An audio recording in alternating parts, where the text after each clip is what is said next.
महाभारत में श्री कृष्ण ने अर्जुन से कहा था कि धर्म की रक्षा के लिए युद्ध करना आवश्यक है, भले ही इसके लिए कठिन निर्णय क्यों न लेने पड़े।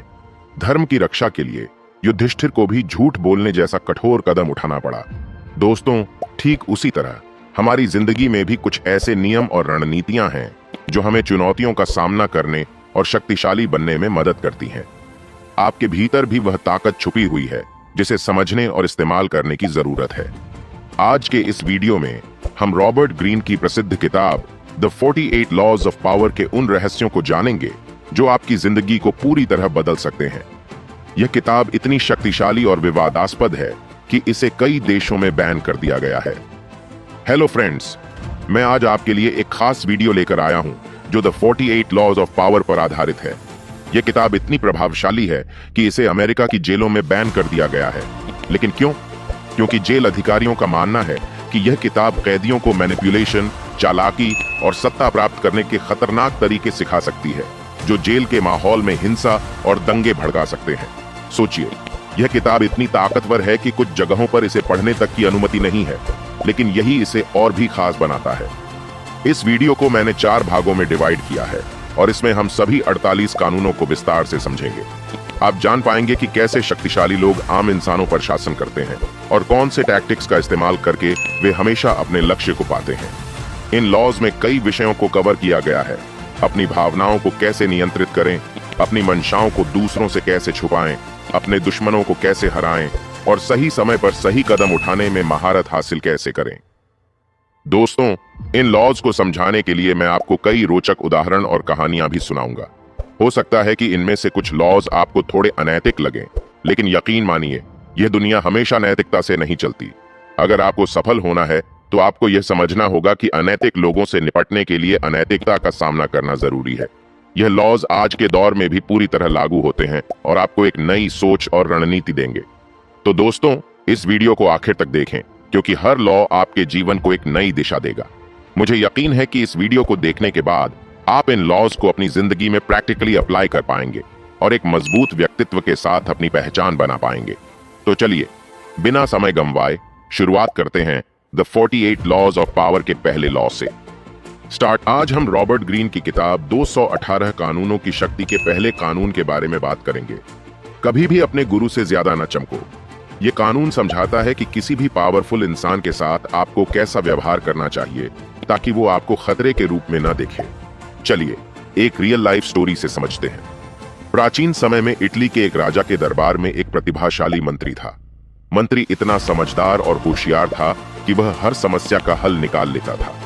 उसकी योग्यता की वजह से लोग उसकी तुलना राजा से करने लगे। धीरे धीरे राजा को यह लगने लगा कि मंत्री उसकी जगह लेना चाहता है। भले ही मंत्री के इरादे नेक थे, लेकिन उसकी योग्यता ने राजा को असुरक्षित महसूस कराया। नतीजा यह हुआ कि राजा ने उस मंत्री को दरबार से निकाल दिया। इस कहानी से हमें यह सीख मिलती है कि कभी भी अपने बॉस या किसी पावरफुल व्यक्ति को ऐसा महसूस न कराएं कि आप उनसे बेहतर हैं। यदि आप किसी पावरफुल व्यक्ति के साथ काम कर रहे हैं तो उनकी प्रतिष्ठा का सम्मान करें। कभी भी ऐसा काम न करें जो उनकी अहमियत को कम कर दे। अपनी काबिलियत को पूरी तरह न दिखाएं। जरूरत से ज्यादा चमकने से लोग आपको खतरे के रूप में देखने लगते हैं। अपनी काबिलियत का प्रदर्शन धीरे धीरे करें। जब भी आप कोई बड़ी उपलब्धि हासिल करें, उसका श्रेय अपने गुरु या बॉस को दें। इससे वे आपको पसंद करेंगे और आपको मौका देंगे आगे बढ़ने का। सोचिए, आप एक ऑफिस में काम कर रहे हैं और अपने बॉस के प्रोजेक्ट पर शानदार काम करते हैं, लेकिन अगर आप लोगों के सामने बार बार कहते हैं कि यह प्रोजेक्ट मैंने किया है, तो आपका बॉस असहज महसूस कर सकता है। इसके बजाय अगर आप अपने बॉस के योगदान को भी सराहेंगे तो वो आपको और आगे बढ़ने के मौके देंगे। तो याद रखें, कभी भी अपने गुरु से ज्यादा ना चमकें। उनके महत्व को बनाए रखें और धीरे धीरे अपनी जगह बनाएं। यह कानून न केवल प्राचीन समय में बल्कि आज के समय में भी उतना ही कारगर है। अगर आपको यह जानकारी पसंद आई हो तो वीडियो को लाइक करें, अपने दोस्तों के साथ शेयर करें और चैनल को सब्सक्राइब करना ना भूलें। हम जानेंगे इस किताब के दूसरे कानून के बारे में। इस बुक का अब दूसरे कानून हमें यह समझने की कोशिश करती है, दोस्तों पर जरूरत से ज्यादा भरोसा मत करो। आपका सबसे करीबी दोस्त ही आपको धोखा दे सकता है और वही दुश्मन जिससे आप सबसे ज्यादा डरते हैं आपकी सफलता का सबसे बड़ा कारण बन सकता है। इसलिए आप दुश्मनों का सही इस्तेमाल करना सीखो। यह कानून बताता है कि दोस्त और दुश्मन दोनों को समझदारी से कैसे संभालना चाहिए ताकि आप पावरफुल बन सकें। फिर से एक रियल लाइफ स्टोरी से समझते हैं। एक राजा ने अपने बचपन के दोस्त को अपने दरबार का मंत्री बना दिया, यह सोचकर कि वह उस पर पूरा भरोसा कर सकता है। लेकिन समय के साथ वह दोस्त आलसी और घमंडी हो गया। दूसरी ओर राजा का एक पुराना दुश्मन, जो हमेशा उसकी आलोचना करता था, अब भी राजा के फैसलों पर सवाल उठाता था। राजा ने उसे एक जिम्मेदारी दी और पाया कि वह दुश्मन अपनी नफरत को भूलकर ईमानदारी और मेहनत से काम कर रहा था। यह देखकर राजा ने समझा कि दोस्ती की भावना अक्सर हमें अंधा बना देती है, जबकि दुश्मन हमेशा सावधान रहता है और अपनी काबिलियत साबित करने की कोशिश करता है। अपने दोस्तों से बचकर रहे, क्योंकि वो आपको कभी भी धोखा दे सकते हैं। दोस्त आसानी से ईर्ष्या से भर जाते हैं। आपको आगे बढ़ता देखकर वो बिगड़ सकते हैं और अत्याचारी बन सकते हैं। इसलिए आपको अपने शत्रुओं से ज्यादा अपने दोस्तों से डरने की जरूरत है। किसी पर विश्वास करने से पहले 100 बार सोचे, क्योंकि लोग खुद गर्ज है और हमेशा कुछ ना कुछ चाहते हैं। तो याद रखें, भरोसा करना जरूरी है, लेकिन आंख मूंद कर नहीं। दोस्तों को समझदारी से संभालें और दुश्मनों का सही इस्तेमाल करना सीखें। यही पावरफुल बनने की असली कला है। अब हम द 48 लॉज ऑफ पावर के तीसरे कानून को समझेंगे। अपने इरादों को छुपा कर रखो। आपके इरादे जितने स्पष्ट होंगे, आपकी हार का खतरा उतना ही ज्यादा होगा। यह कानून हमें सिखाता है कि असली ताकत इस बात में है कि आप अपने इरादों को कैसे छुपाते हैं और दूसरों को भ्रमित रखते हैं। दूसरों को अपने प्लान के बारे में न बताकर कैसे अपनी सफलता की राह को आसान बना सकते हैं। प्राचीन रोम में एक महान साम्राज्य स्थापित करने वाले नेता जूलियस सीजर का एक दिलचस्प किस्सा है। जब वह रोम पर कब्जा करना चाहता था, तो उसने कभी भी अपने असली इरादे प्रकट नहीं किए। वह अपने दुश्मनों को विश्वास दिलाता रहा कि वह सिर्फ व्यापार और शांति के लिए यात्रा कर रहा है, लेकिन अंदर से वह अपनी सेना को मजबूत कर रहा था और युद्ध की योजना बना रहा था। आखिरकार जब सही समय आया, तो उसने रोम पर कब्जा कर लिया। उसके दुश्मन उसे रोकने का मौका ही नहीं पा सके, क्योंकि वे उसके इरादों को समझ ही नहीं पाए। अगर आप अपने इरादों को सबके सामने रख देंगे, तो लोग आपको रोकने या आपकी राह में बाधा डालने की कोशिश करेंगे। इसलिए अपने लक्ष्य को हमेशा एक रहस्य बनाए रखें और दूसरों को ऐसा विश्वास दिलाएं कि वे आपकी योजनाओं को समझ रहे हैं, जबकि असल में आप कुछ और ही कर रहे हैं। इससे आप अपने प्लान को सुरक्षित रख सकते हैं और सही समय पर कदम उठा सकते हैं। इससे आपकी जीत सुनिश्चित होगी। मान लीजिए आप किसी प्रतियोगिता की तैयारी कर रहे हैं। अगर आप सबको बताएंगे कि आप इस परीक्षा के लिए दिन रात मेहनत कर रहे हैं, तो कुछ लोग आपकी आलोचना करेंगे या आपका ध्यान भटकाने की कोशिश करेंगे। इसके बजाय अगर आप चुपचाप मेहनत करेंगे और अपनी तैयारी को गुप्त रखेंगे, तो आप सभी को अपनी सफलता से चौंका सकते हैं। तो याद रखें, अपनी योजनाओं को गुप्त रखें और अपने इरादों को कभी भी पूरी तरह प्रकट न करें। यही सफलता का असली मंत्र है। इतिहास गवाह है कि जो लोग कम बोलते हैं, वे न केवल अधिक शक्तिशाली माने जाते हैं, बल्कि लोगों के मन पर गहरी छाप छोड़ते हैं। अब हम कम बोलने की ताकत को समझेंगे द 48 लॉज ऑफ पावर के चौथे कानून के जरिए। दोस्तों, शब्दों की ताकत को कभी कम मत समझिए। जब आप बोलते हैं, तो आप अपना व्यक्तित्व, अपनी सोच और यहाँ तक कि अपनी कमजोरियां भी दूसरों के सामने खोल देते हैं। जितना ज्यादा आप बोलते हैं, उतने ही साधारण लगने लगते हैं। अब सोचिए, जब आप एक रहस्यमयी इंसान की तरह कम बोलते हैं, तो लोग आपके बारे में जानने के लिए और अधिक उत्सुक हो जाते हैं। उनकी दिलचस्पी बढ़ती है और आपकी छवि एक प्रभावशाली व्यक्ति की बनती है। कम बोलने का मतलब है नियंत्रण में रहना। जब आप अपनी बातों को सीमित रखते हैं, तो आप अपने इर्द गिर्द एक ऐसा आभामंडल बनाते हैं जो लोगों को सोचने पर मजबूर कर देता है कि आपके दिमाग में क्या चल रहा है। और यही रहस्य आपकी शक्ति है। आइए इसे एक उदाहरण से समझते हैं। यह कहानी है प्राचीन रोम के महान योद्धा कायुस मार्सियस कोरियोलानस की। वह रोम का नायक था, जिसने अपनी वीरता से अनगिनत युद्ध जीते। लोग उसे भगवान की तरह पूजते थे। लेकिन जैसे ही उसने राजनीति में कदम रखा, उसने एक बड़ी गलती कर दी। वह बहुत बोलने लगा। वह बार बार अपनी उपलब्धियों के किस्से सुनाता, अपने प्रतियोगियों का मजाक उड़ाता और खुद को सबसे बेहतर साबित करने की कोशिश करता। चुनाव के दिन लोगों ने उसे खुदगर्ज और अहंकारी समझकर वोट नहीं दिया। उसकी ज्यादा बोलने की आदत ने न केवल उसका राजनीतिक करियर खत्म किया, बल्कि उसकी प्रतिष्ठा को भी धूमिल कर दिया। तो दोस्तों, यह कहानी हमें क्या सिखाती है? जब आप ज्यादा बोलते हैं, तो आप अपनी कमजोरियां दूसरों के सामने खोल देते हैं। ज्यादा बोलना कभी कभी आपके आत्मविश्वास को अहंकार में बदल देता है। और सबसे बड़ी बात, ज्यादा बोलने से लोग आपकी बातों को हल्के में लेने लगते हैं। इसके विपरीत, कम बोलने से आप अपने शब्दों को प्रभावशाली बनाते हैं। आपकी बातों में वजन होता है और लोग आपको गंभीरता से लेते हैं। अब सवाल यह है कि कम बोलने की आदत कैसे डालें? हर शब्द बोलने से पहले सोचें, क्या यह वाकई जरूरी है? और दूसरी तरफ अपनी भावनाओं और विचारों को तुरंत प्रकट न करें। बातचीत के दौरान ज्यादा सुनने की कोशिश करें। इससे न केवल आप उनकी कमजोरियों को समझेंगे बल्कि अपने शब्दों को भी नियंत्रित रख पाएंगे। दोस्तों, याद रखें, शब्द एक ऐसा हथियार है जो आपको बना भी सकता है और मिटा भी सकता है। कम बोलने की कला में महारत हासिल करना सिर्फ एक आदत नहीं है, यह एक सुपर पावर है। जैसा कि मशहूर कहावत है, जो कम बोलता है वह ज्यादा समझा जाता है।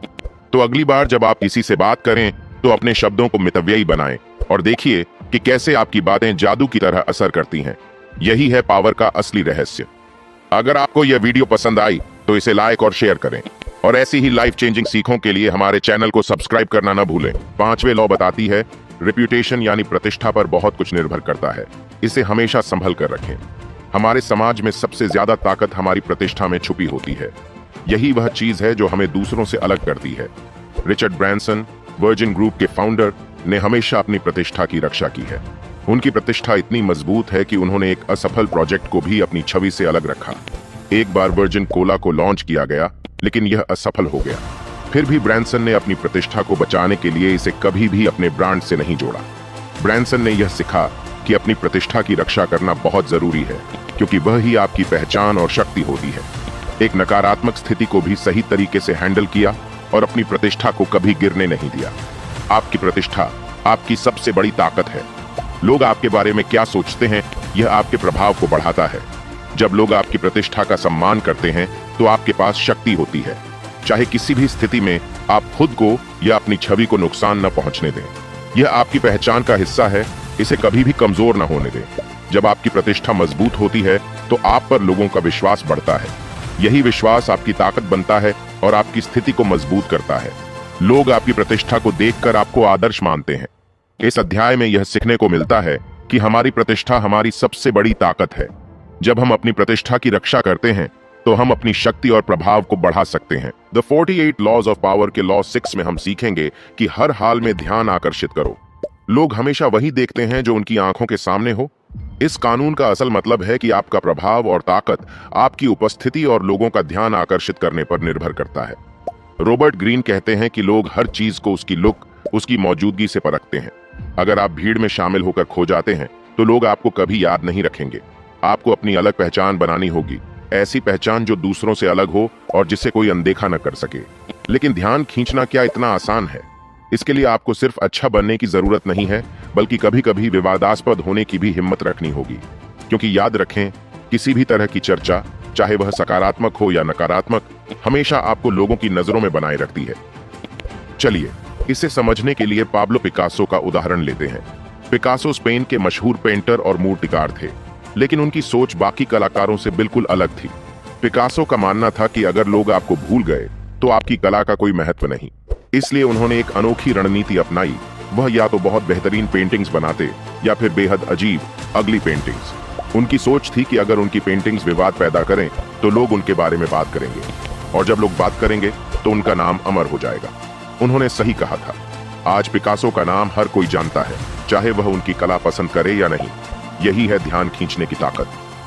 अब सवाल यह है कि आप इसे अपने जीवन में कैसे लागू कर सकते हैं। कुछ ऐसा करें जो भीड़ से अलग हो। आपके कपड़े, आपके बोलने का अंदाज या आपका काम, सब में एक यूनिकनेस होनी चाहिए। हमेशा अपने अगले कदम को छुपा कर रखें। लोग आपकी तरफ तभी खींचेंगे जब वे यह न जान पाएं कि आप क्या करने वाले हैं। एक ऐसी छवि बनाएं जो लोगों के दिमाग में बस जाए, जैसे पिकासो ने अपनी विवादास्पद कला से किया।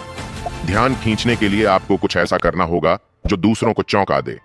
यह जोखिम भरा हो सकता है, लेकिन यही आपकी अलग पहचान बनाएगा।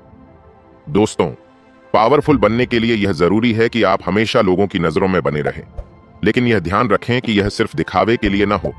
अपनी असली काबिलियत और जुनून को दुनिया के सामने लाएं। याद रखें, इतिहास उन्हीं का नाम याद रखता है जो भीड़ से अलग दिखने की हिम्मत रखते हैं। चाहे वह अच्छाई के लिए हो या विवाद के लिए, आपका नाम हर जुबान पर होना चाहिए। तो अपनी छवि बनाइए, अपनी पहचान मजबूत कीजिए और लोगों का ध्यान आकर्षित करना सीखिए, क्योंकि यही है पावरफुल बनने की असली कला। इस अध्याय से हम सीखेंगे कि दूसरों से काम करवाओ, लेकिन श्रेय खुद लो। यह एक ऐसी रणनीति है जो आपको बिना ज्यादा मेहनत किए बड़े परिणाम दिला सकती है। स्टीव जॉब्स, एप्पल के को-फाउंडर, एक ऐसे व्यक्ति थे जिन्होंने अक्सर दूसरों से काम करवाया, लेकिन खुद को सबसे आगे रखा। उदाहरण के तौर पर, जॉब्स ने एप्पल के मैकिन्टॉश कंप्यूटर को डिजाइन करने में टीम का योगदान लिया, लेकिन उन्होंने इसका श्रेय पूरी तरह से खुद लिया। जॉब्स ने अपनी टीम के काम को भले ही सम्मानित किया, लेकिन उन्होंने अपनी छवि को ऐसे पेश किया कि एप्पल का हर बड़ा काम उनका ही विचार था। यह रणनीति जॉब्स के लिए प्रभावी साबित हुई, क्योंकि उन्होंने खुद को एप्पल के सबसे महत्वपूर्ण और प्रेरणादायक नेता के रूप में प्रस्तुत किया। उनकी छवि इतनी मजबूत थी कि उनकी कंपनी का नाम पूरी दुनिया में फैल गया। आपके आसपास लोग हैं जो बेहतर काम कर सकते हैं, लेकिन अगर आप उन्हें सही दिशा दिखाते हैं और उनका नेतृत्व करते हैं, तो आप खुद को एक प्रभावशाली व्यक्ति के रूप में स्थापित कर सकते हैं। कभी भी सफलता का श्रेय दूसरों को नहीं दें, भले ही आपने इसे अकेले नहीं किया हो, लेकिन सार्वजनिक रूप से श्रेय लेना आपकी ताकत और प्रभाव को बढ़ाता है। इस तरह से आप लोगों की नजरों में महान बन सकते हैं। कभी भी अपनी मेहनत से ज्यादा दूसरों को काम करने के लिए प्रेरित करें। अगर आप उन्हें सही मार्गदर्शन देंगे और उनका सही उपयोग करेंगे, तो वे आपके लिए काम करेंगे और आप पर कोई भी दाग नहीं लगेगा। हमें यह सीखने को मिलता है, शक्तिशाली बनने के लिए यह जरूरी है कि आप दूसरों से काम लेना सीखें और ऐसे लोगों को हायर करें जो वो काम जानते हैं जो आप नहीं कर सकते। लॉ 8 में हम सीखेंगे कि दूसरों को अपने पास बुलाओ, जरूरत पड़ी तो लालच का इस्तेमाल करो। एक प्रसिद्ध कहानी है जिसमें एक चूहा चीज के टुकड़े के लिए एक जाल में फंस जाता है। हालांकि यह जाल खुला था, लेकिन चूहा वहां पहले से मौजूद चीज के आकर्षण में आकर खुद जाल में फंस जाता है। यही सिद्धांत असल जीवन में भी लागू होता है। आप किसी को अपनी ओर खींचने के लिए उसे एक ऐसा लालच दे सकते हैं जो वह खुद नकार नहीं सकता।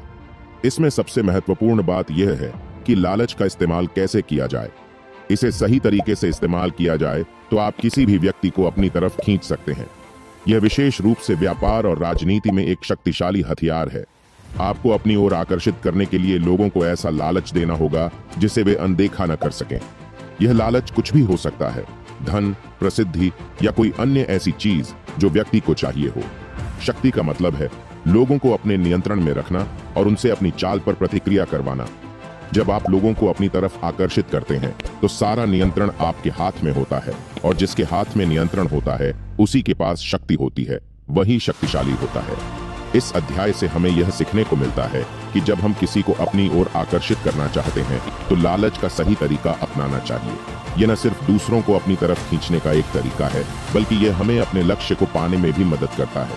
कभी सोचा है कि आपके शब्द नहीं, बल्कि आपके काम ही सबसे अधिक प्रभाव डालते हैं? लॉ 9 में हम सीखेंगे कि अपनी बातों से नहीं, अपने कामों से जीत हासिल करो। यह कानून हमें बताता है कि असल में जीत तभी मिलती है जब आप अपने कार्यों से साबित करते हैं, न कि शब्दों से। इलॉन मस्क, टेस्ला और स्पेस एक्स के सीईओ एक ऐसे व्यक्ति हैं जिन्होंने हमेशा अपने कामों से दुनिया को प्रभावित किया है, न कि अपनी बातों से। मस्क ने बार बार बड़े सपने और असंभव लगने वाली योजनाओं का पीछा किया, लेकिन उन्होंने कभी ज्यादा बातें नहीं की। उदाहरण के लिए, जब मस्क ने स्पेस एक्स की स्थापना की, तब लोग इसे एक असफलता मानते थे, लेकिन उन्होंने अपनी टीम के साथ बिना किसी शोर शराबे के काम किया। उनके द्वारा किए गए कामों और उपलब्धियों ने ही उन्हें दुनिया में एक प्रभावशाली नेता बना दिया। उनकी रॉकेट लॉन्चिंग की सफलताएं और इलेक्ट्रिक कारों की सफलता ने ही उन्हें यह साबित कर दिया कि शब्दों से ज्यादा उनकी कार्यों ने उन्हें महान बनाया।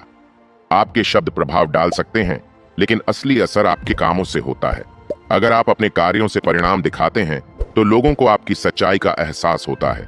जब आप किसी से बहस करते हैं तो आप अपनी ऊर्जा और समय बर्बाद करते हैं। बहस से कोई जीत नहीं सकता, लेकिन कामों से आप अपनी स्थिति को मजबूत कर सकते हैं। अपने कार्यों को बोलने का मौका दें। आप जो करते हैं वही आपकी असली पहचान बनाता है, और यह दूसरों के सामने आपको विजेता बना देता है। इस अध्याय से हमें यह सीखने को मिलता है कि जब हम अपने कामों से जीत हासिल करते हैं तो यह हमें लंबे समय तक असरदार बनाता है। इसलिए अपनी बातों के बजाय अपने कार्यों से दुनिया को प्रभावित करें। लॉ 10 में हम सीखेंगे कि संक्रमित लोगों से बचो, दुखी और बदकिस्मत लोगों से दूर रहो। आपकी सफलता या असफलता केवल आप पर नहीं, बल्कि आपके आसपास के लोगों पर भी निर्भर करती है। इस कानून का मतलब है कि अगर आप चाहते हैं कि आपकी सफलता बनी रहे, तो आपको नकारात्मकता से दूर रहना होगा। वॉरेन बफेट, जो दुनिया के सबसे बड़े निवेशकों में से एक हैं, हमेशा कहते हैं, आपका साथ देने वाले लोग आपके जीवन के सबसे बड़े निवेशक होते हैं। बफेट ने हमेशा खुद को ऐसे लोगों से घेरने का प्रयास किया जो सकारात्मक, प्रेरणादायक और मेहनती होते थे। उन्होंने कभी भी उन लोगों से समय बर्बाद नहीं किया जो नकारात्मकता फैला रहे थे या जो बदकिस्मत और असफल थे। वॉरेन बफेट के अनुसार, अगर आप ऐसे लोगों के संपर्क में आते हैं तो आप भी धीरे धीरे उनके नकारात्मक प्रभाव का शिकार हो सकते हैं। इसलिए उन्होंने अपनी सफलता की राह पर उन्हीं लोगों को रखा जो उनकी तरह सकारात्मक और दूरदर्शी थे। नकारात्मक लोग आपकी ऊर्जा को चूस लेते हैं। अगर आप ऐसे लोगों के साथ समय बिताते हैं तो आप भी उनके जैसे ही नकारात्मक और कमजोर महसूस करेंगे। आपका समाज और आपका वातावरण आपके मानसिक स्वास्थ्य और सफलता को प्रभावित करता है। इसलिए आपको अपने साथी और मित्रों का चयन सोच समझकर करना चाहिए ताकि आप हमेशा सकारात्मक ऊर्जा से घिरे रहें। बुरे और बदकिस्मत लोग आपकी किस्मत को भी प्रभावित कर सकते हैं। अगर आप इनसे जुड़ते हैं तो आप भी अपने प्रयासों में विफल हो सकते हैं।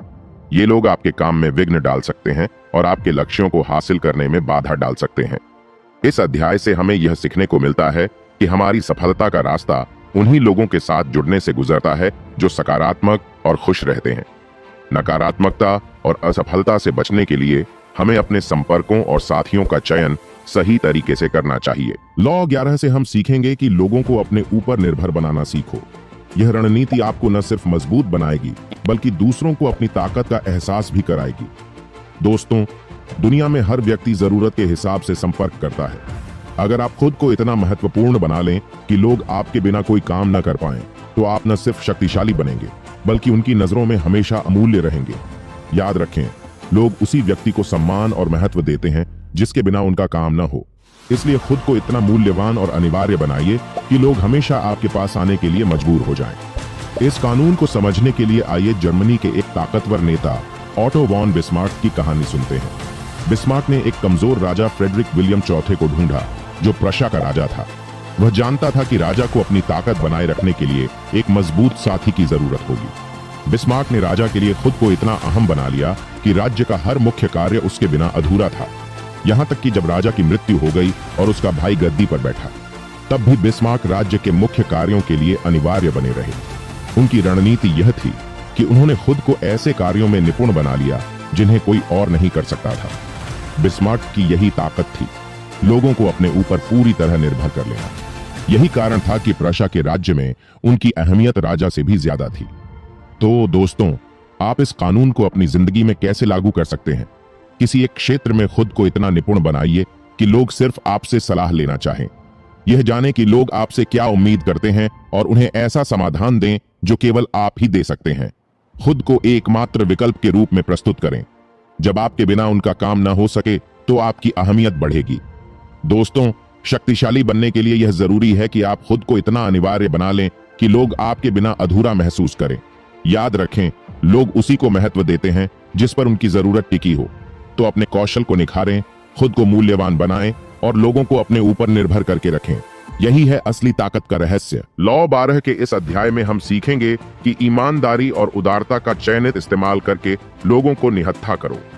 लोग आपको तब तक नहीं समझ पाते जब तक आप उन्हें कुछ सच नहीं बताते। यह एक ऐसी रणनीति है जो आपके विरोधियों को अपनी तरफ कर सकती है और उन्हें आपके खिलाफ कुछ भी करने से रोक सकती है।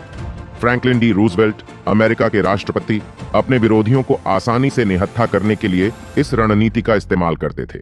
वह अक्सर अपने आलोचकों के सामने बड़े खुले दिल से अपनी बातें रखते थे और इसमें बहुत सच्चाई होती थी, लेकिन इस सच्चाई का इस्तेमाल वह अपने फायदे के लिए करते थे। रूजवेल्ट ने अपने आलोचकों को यह विश्वास दिलाया कि वह उनके साथ है, लेकिन इसके पीछे उनका असली उद्देश्य था विरोधियों को अपने पक्ष में करना।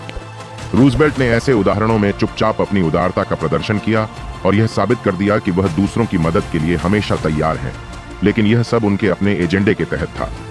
सच्चाई को कभी भी पूरी तरह से न बताएं, बल्कि इसका चुनाव करें कि कहां और कब इसका उपयोग किया जाए। जब आप सही समय पर सच्चाई का खुलासा करते हैं तो यह आपके विरोधियों को आपके प्रति संवेदनशील बना देता है और उनके खिलाफ आपकी ताकत को बढ़ाता है।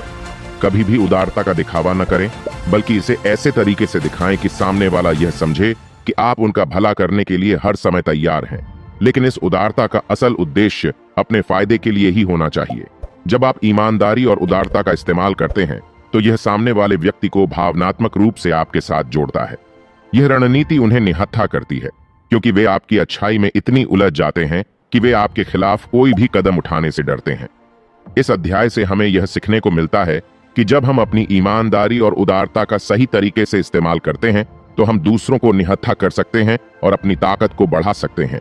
यह एक स्मार्ट रणनीति है जो हमें अपने विरोधियों पर नियंत्रण रखने की ताकत देती है। लॉ 13, दुश्मनों को पूरी तरह कुचल दो।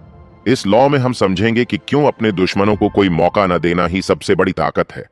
वीडियो को अंत तक जरूर देखें। क्योंकि हर लॉ आपकी जिंदगी को एक नई दिशा देगा। चलिए शुरू करते हैं। अगर आपको यह वीडियो पसंद आए तो लाइक और शेयर जरूर करें। चैनल को सब्सक्राइब करना न भूलें ताकि आप पार्ट 3 और 4 की जानकारी भी मिस न करें।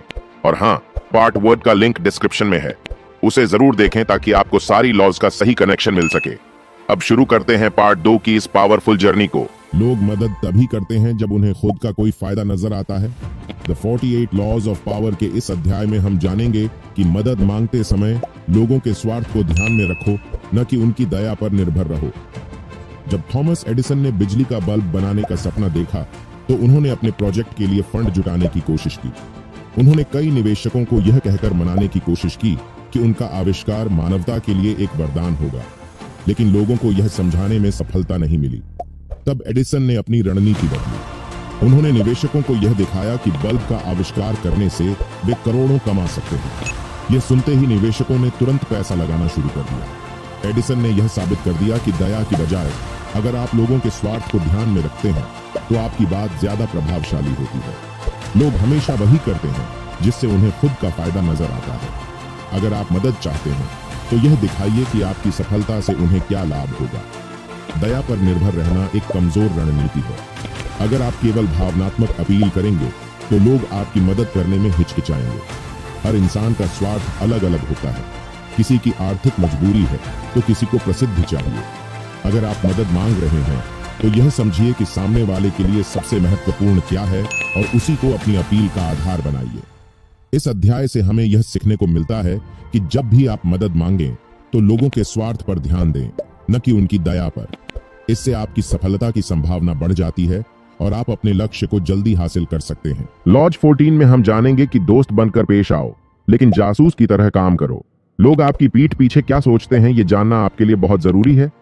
एंड्रयू कार्नेगी, जो इतिहास के सबसे अमीर उद्योगपतियों में से एक थे, ने इस कानून का कुशलतापूर्वक उपयोग किया। अपने शुरुआती दिनों में कार्नेगी ने खुद को अपने प्रतिस्पर्धियों और निवेशकों के करीब दिखाया। उन्होंने दोस्ती और सहयोग का माहौल बनाया, लेकिन उनकी असली मंशा उनके व्यापारिक रणनीतियों और योजनाओं को समझना थी। अपने जासूसी कौशल से उन्होंने जानकारी इकट्ठा की, जैसे कि उनके प्रतिस्पर्धी कौन सी नई तकनीक अपना रहे हैं या उनके ग्राहकों की जरूरतें क्या हैं। इन जानकारियों का उपयोग करके कार्नेगी ने अपनी कंपनी को नए आयाम पर पहुंचाया और अपने प्रतिस्पर्धियों को पीछे छोड़ दिया। पहला कदम है लोगों का भरोसा जीतना। जब आप किसी के दोस्त बनते हैं तो लोग आपसे खुलकर बातें करते हैं। दोस्त बनकर उनकी बातों को ध्यान से सुनें और उनके व्यवहार का गहराई से निरीक्षण करें। छोटी छोटी जानकारी भी बड़े फैसले लेने में आपकी मदद कर सकती है। जो भी जानकारी आपको मिले उसका इस्तेमाल सोच समझ कर करें। ध्यान रखें कि इसे कभी भी सीधे तरीके से उजागर न करें। लॉ 15 के इस अध्याय में हम जानेंगे कि क्यों अपने दुश्मन को पूरी तरह से कुचल देना एक ताकतवर रणनीति है और इसे कैसे लागू किया जा सकता है। नेपोलियन बोनापार्ट, एक महान फ्रांसीसी योद्धा और शासक, ने इस नियम को नजरअंदाज किया और इसकी कीमत चुकाई। नेपोलियन ने कई लड़ाइयां जीती, लेकिन अपने दुश्मनों को पूरी तरह से खत्म नहीं किया। एक प्रमुख उदाहरण है रूस के खिलाफ उसका युद्ध। उसने रूस पर विजय प्राप्त कर ली, लेकिन पूरी तरह से उनके सैन्य और राजनीतिक शक्ति को नष्ट नहीं किया। परिणाम स्वरूप रूस ने अपनी ताकत फिर से बनाई और नेपोलियन के साम्राज्य को गिराने में बड़ी भूमिका निभाई। अगर नेपोलियन ने अपने दुश्मनों को पूरी तरह से कुचल दिया होता तो उसका साम्राज्य लंबे समय तक कायम रह सकता था। दुश्मन को अधूरा छोड़ना भविष्य में बड़ा खतरा बन सकता है। उनके पास फिर से ताकत हासिल करने का समय मिल जाता है। जब आप हमला करते हैं तो इसे पूरी तरह से और निर्णायक रूप से करें ताकि दुश्मन फिर से खड़ा ना हो सके।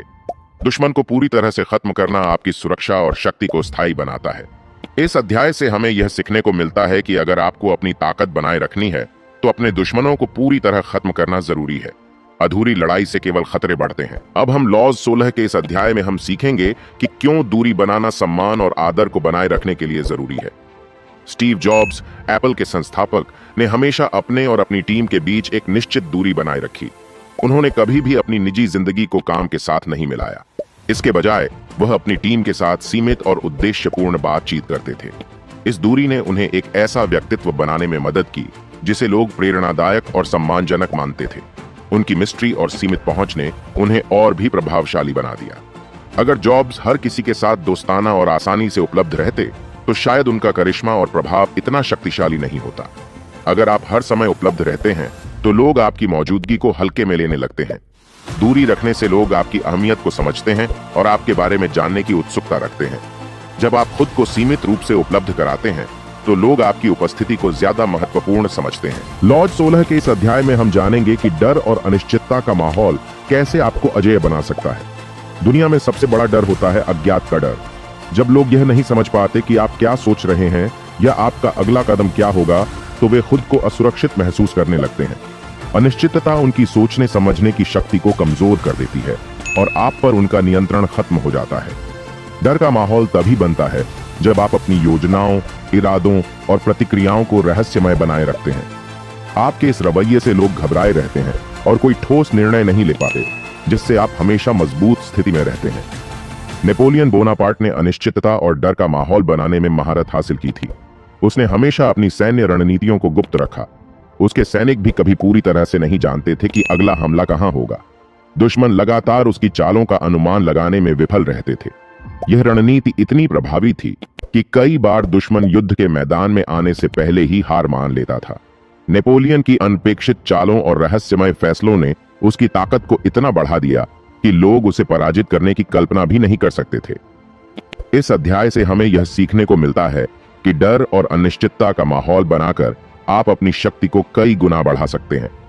जब लोग आपके इरादों को समझ नहीं पाते तो वे खुद को कमजोर महसूस करते हैं और आपकी ताकत को स्वीकार करते हैं। लॉज 18 का यह अध्याय बताता है कि अकेलेपन की दीवारों के पीछे छुपना आपको कमजोर और दुनिया से कट कर रख सकता है। यह कानून समझाता है कि जब आप खुद को समाज और नेटवर्क से अलग कर लेते हैं तो आप अपनी ताकत को खोने लगते हैं।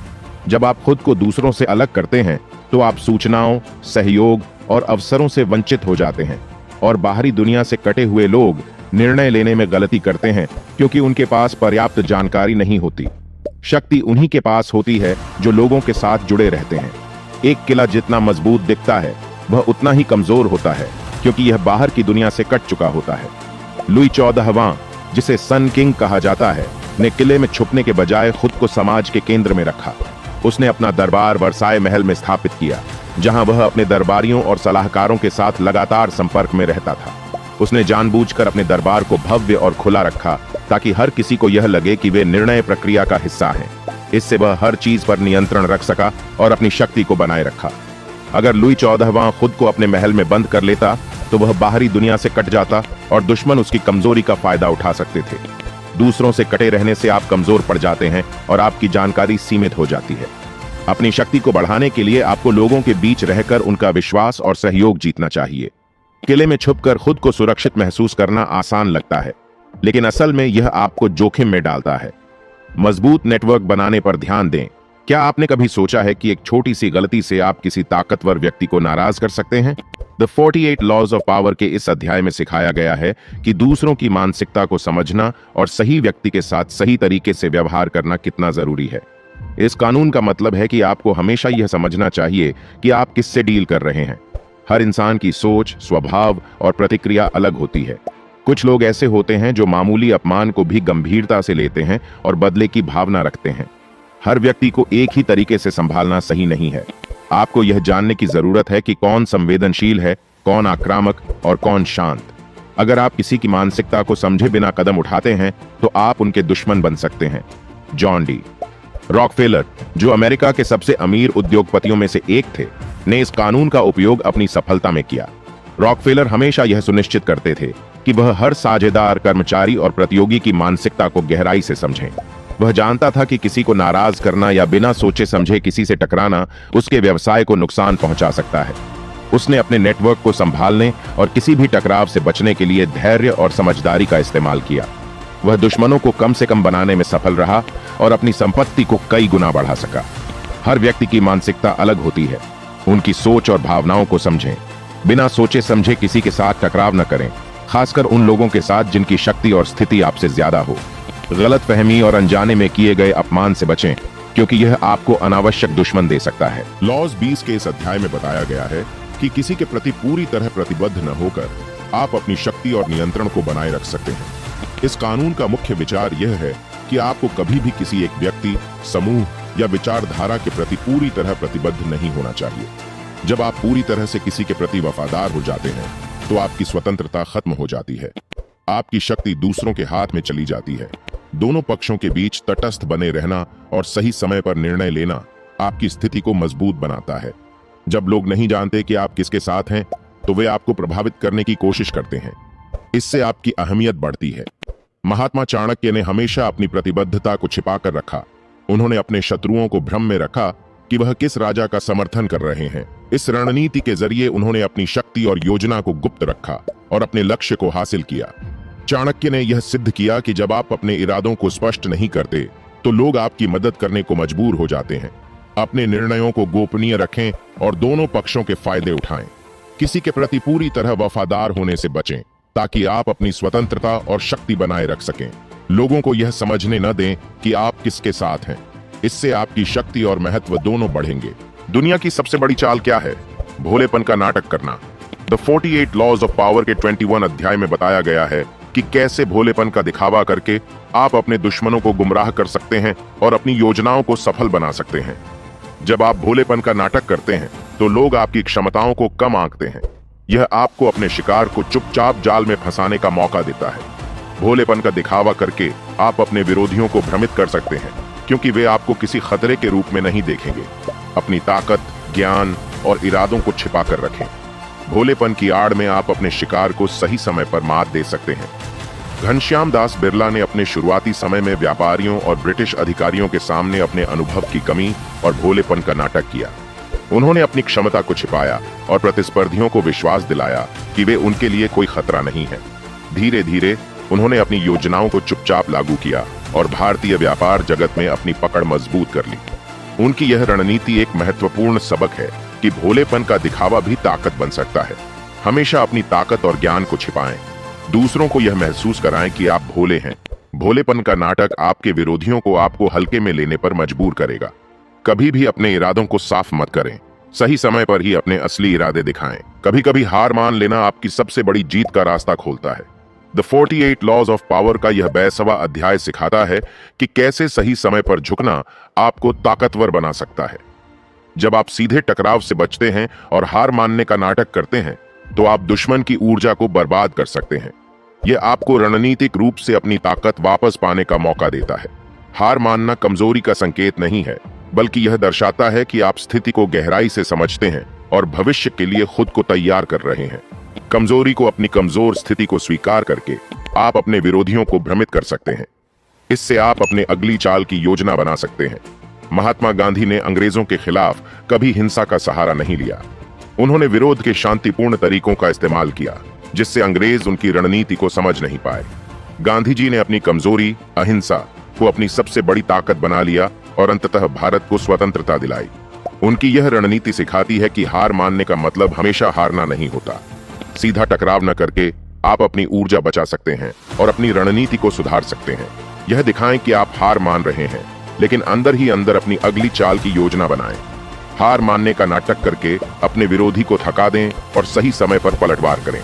जब आपकी ताकत केंद्रित होती है, तो आप पूरी दुनिया को हिला सकते हैं। द 48 लॉज ऑफ पावर का यह अध्याय सिखाता है कि अपनी ताकत को सही दिशा में लगाकर आप अपने लक्ष्यों को प्राप्त कर सकते हैं। जब आप अपनी ताकत को एक ही दिशा में केंद्रित करते हैं, तो आप अपनी पूरी ऊर्जा को एक उद्देश्य में लगा पाते हैं। इससे आपके प्रयासों का प्रभाव बढ़ता है। अपनी ताकत को बिखेरने के बजाय आपको उसे एक निश्चित उद्देश्य के लिए लगाना चाहिए। ऐसा करने से आपके प्रयासों का मूल्य बढ़ता है और आप प्रभावी तरीके से लक्ष्य को हासिल कर सकते हैं। लक्ष्य हासिल करने के लिए आपको अपने संसाधनों, समय और ऊर्जा को सीमित रखना होता है। जब आप सभी चीजों पर ध्यान देंगे, तो कोई भी एक दिशा में नहीं बढ़ पाएगा।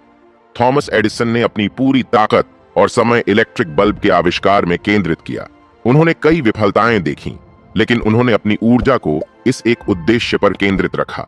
एडिसन ने अपनी सारी मेहनत, संसाधन और समय एक ही दिशा में लगाए और अंत में उन्होंने सफलता प्राप्त की। उनके इस एकल प्रयास से आज दुनिया में बिजली का उपयोग किया जाता है। अपनी ताकत और ऊर्जा को सही दिशा में केंद्रित करना सफलता की कुंजी है। जब आप केवल एक चीज पर ध्यान केंद्रित करते हैं, तो आप अपने प्रयासों को अधिक प्रभावी बना सकते हैं। कई छोटे प्रयासों की बजाय एक बड़ा प्रयास करें। कई छोटे प्रयासों से बेहतर है कि आप अपनी ताकत को एक बड़े प्रयास पर केंद्रित करें। इस अध्याय से हमने सीखा कि अपनी ताकत को सही दिशा में केंद्रित करना सफलता का रास्ता है। ज्यादा से ज्यादा प्रयासों की बजाय एक मजबूत प्रयास करें और अपने लक्ष्यों को हासिल करें। यही सच्ची ताकत है। साहस और विश्वास से अपनी शक्ति बढ़ाने के लिए एक आर्ट है, और द 48 लॉज ऑफ पावर के इस अध्याय में हम सीखेंगे कि कैसे एक आदर्श दरबारी बनकर आप अपनी स्थिति को मजबूत कर सकते हैं। किसी भी दरबार में, चाहे वह किसी राजा का दरबार हो या किसी बड़े संस्थान का, एक आदर्श दरबारी वह होता है जो अपनी निष्ठा, समझ और प्रभाव से अपने नेता को मदद करता है। यह व्यक्ति अपनी जगह बना लेता है और महत्वपूर्ण स्थिति तक पहुंचता है। आदर्श दरबारी की पहचान उसके नेता के प्रति निष्ठा और वफादारी में छिपी होती है। उसे हमेशा अपने राजा या नेता की जरूरतों को समझना होता है और उसी के अनुसार व्यवहार करना होता है।